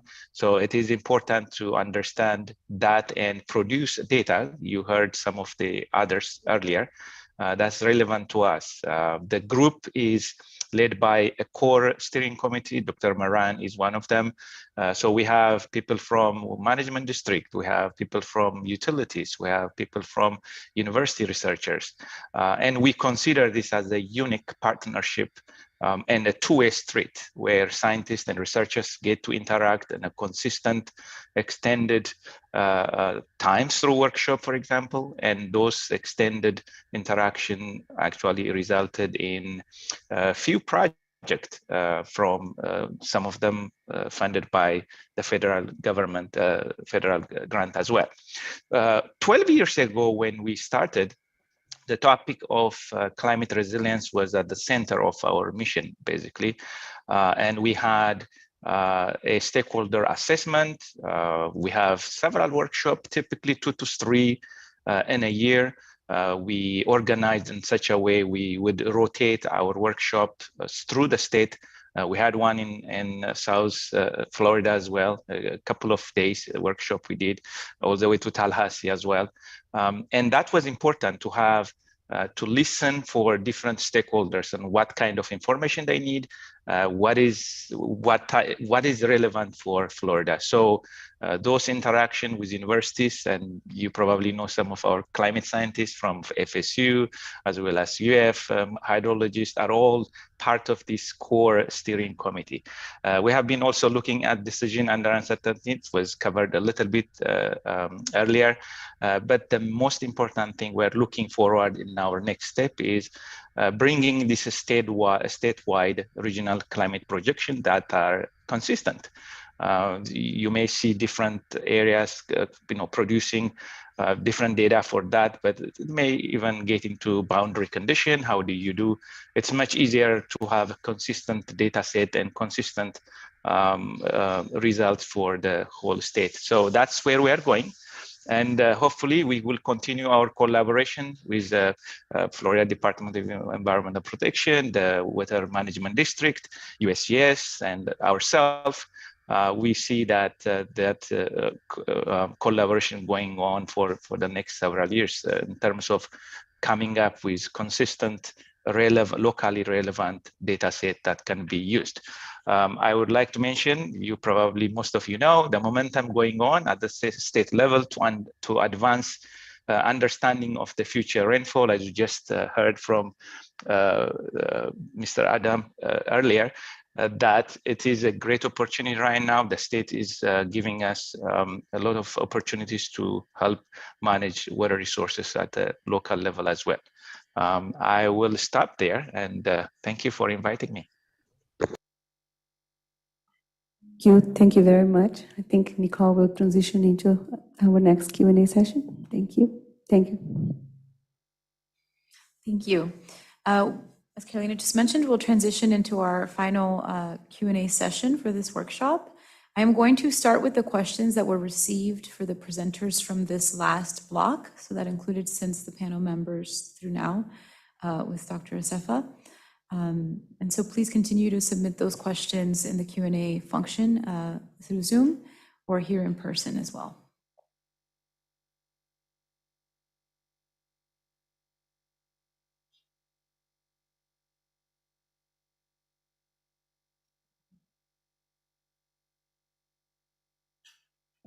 Just one note, we're going to extend this until 12:30. So we're going to be allowing for questions to happen until about 12:15, and then we're going to open for public comments. So we have about 8 minutes to address questions.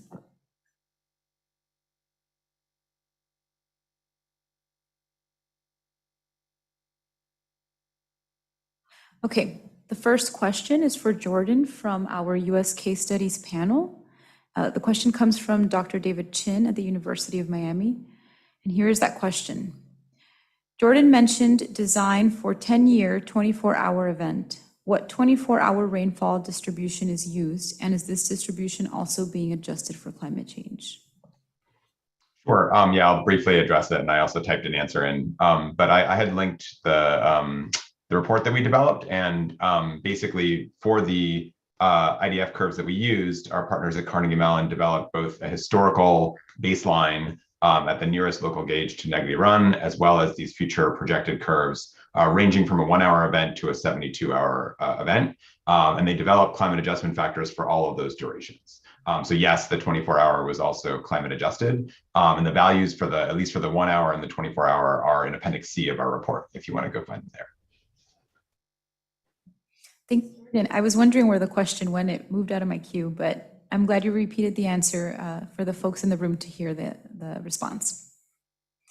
Okay, I'm going to ask the next question that I have for actually presenters prior to this block. That was the only one I had for this block, but you can continue to submit those as necessary. I don't see Akeen in the room. I'll diverge this to Carolina, but there's a kind of a comment / question. What is, please consider expanding your LOS study to Lee County? Yeah, we received that comment through our plan as well, and we actually had a meeting with Lee County about a week, maybe 10 days ago, where we are going to be discussing the opportunities to also utilize some of the tools and the approaches and the data that we have here at the district to support their assessments. They do have, I believe, an RFP going on right now that they're going to be assessing flood vulnerabilities.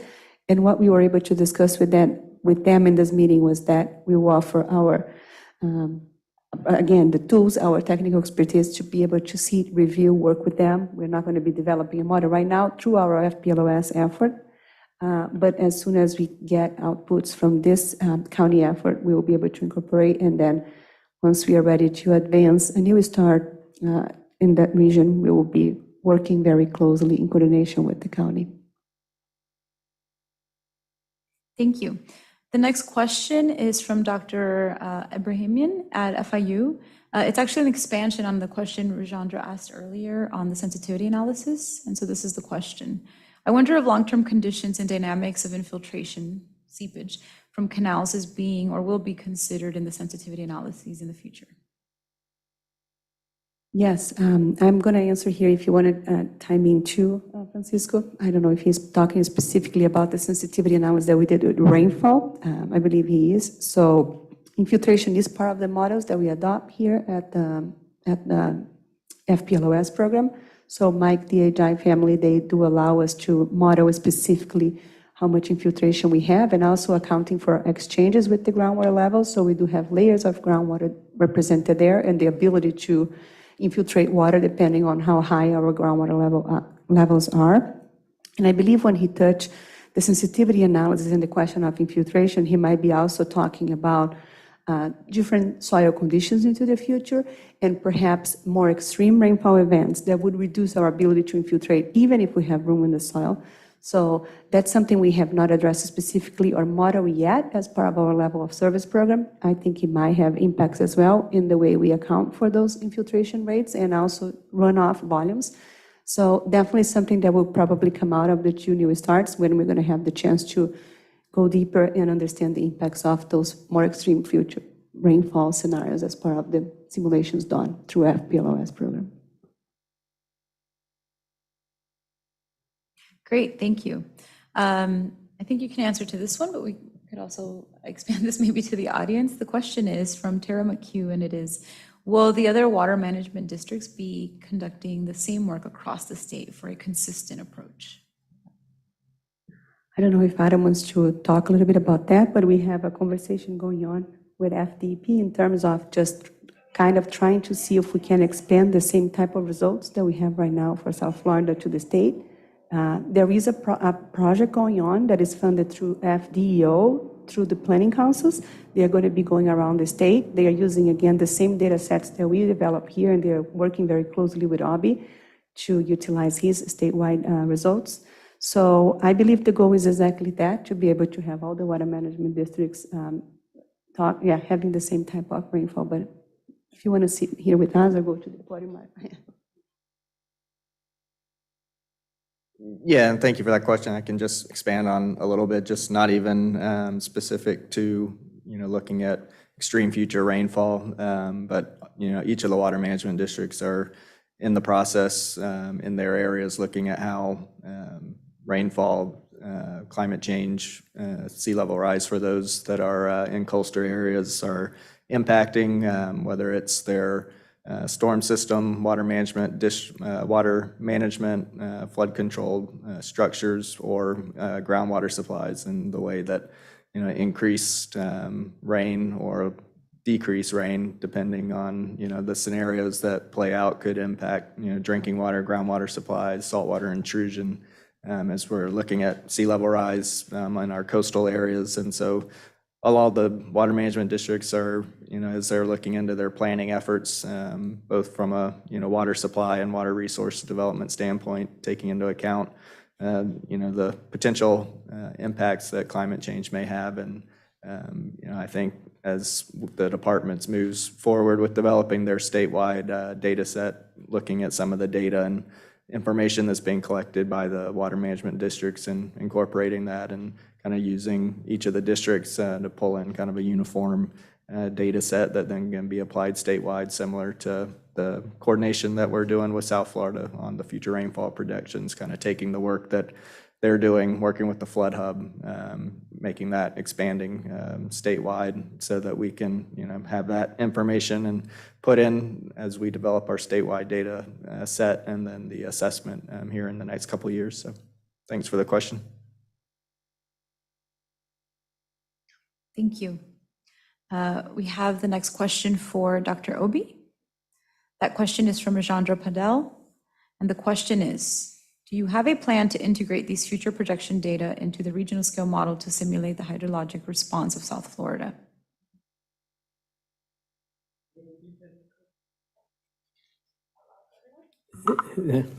Sorry, is a question on whether we have plans to incorporate these projections into regional simulation models? Is that the question? Yes, but specifically in response to what the hydrologic response of South Florida is. Yeah, I think that is a process that the district will consider. So my task was to deliver the scenarios, and then I think that's our HNH group here will have to look at those scenarios and make that call how to proceed with those. That's my understanding. Yeah, and we actually had a call with Walter yesterday. Walter is the person on charge of the RSM model, and we were talking a little bit about exactly that. Right. The ability to bring those new scenarios in, but it's still pending an internal review, coordinating like how we want to approach this. So we might have an exercise similar to what we just did here to interpret and produce some guidance on how we can apply that and incorporate into regional models, 2x2 and RSM. Thank you. We have one last question. Has a little bit of background that I will read out loud for the audience members that are here attending in person. And this is for the panel members. And it's from Dr. Abraham at FIU.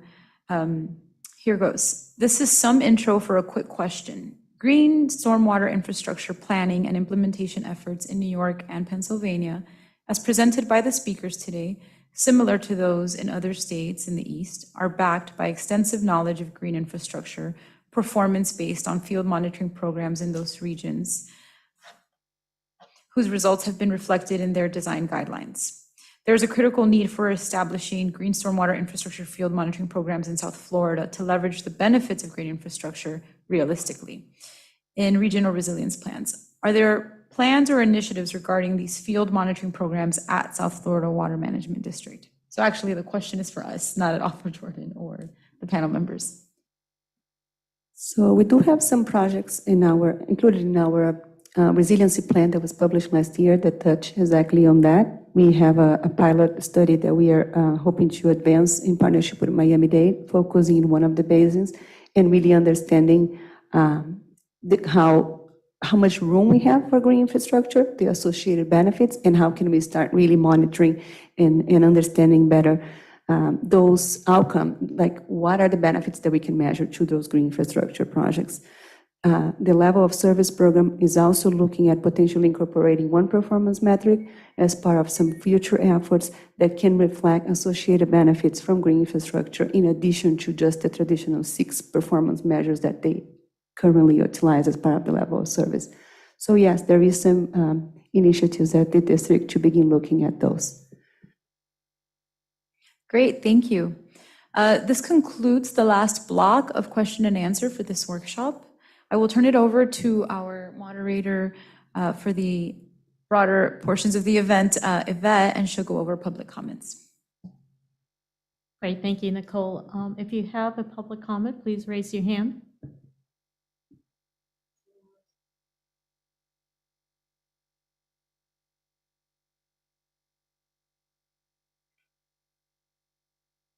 Zoom attendees, if you could please raise your hand if you have any questions.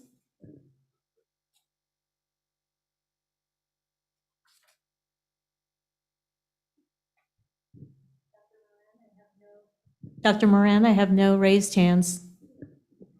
Okay, I think if no public comments from the audience or from the Zoom, we might be able to give him a few more seconds.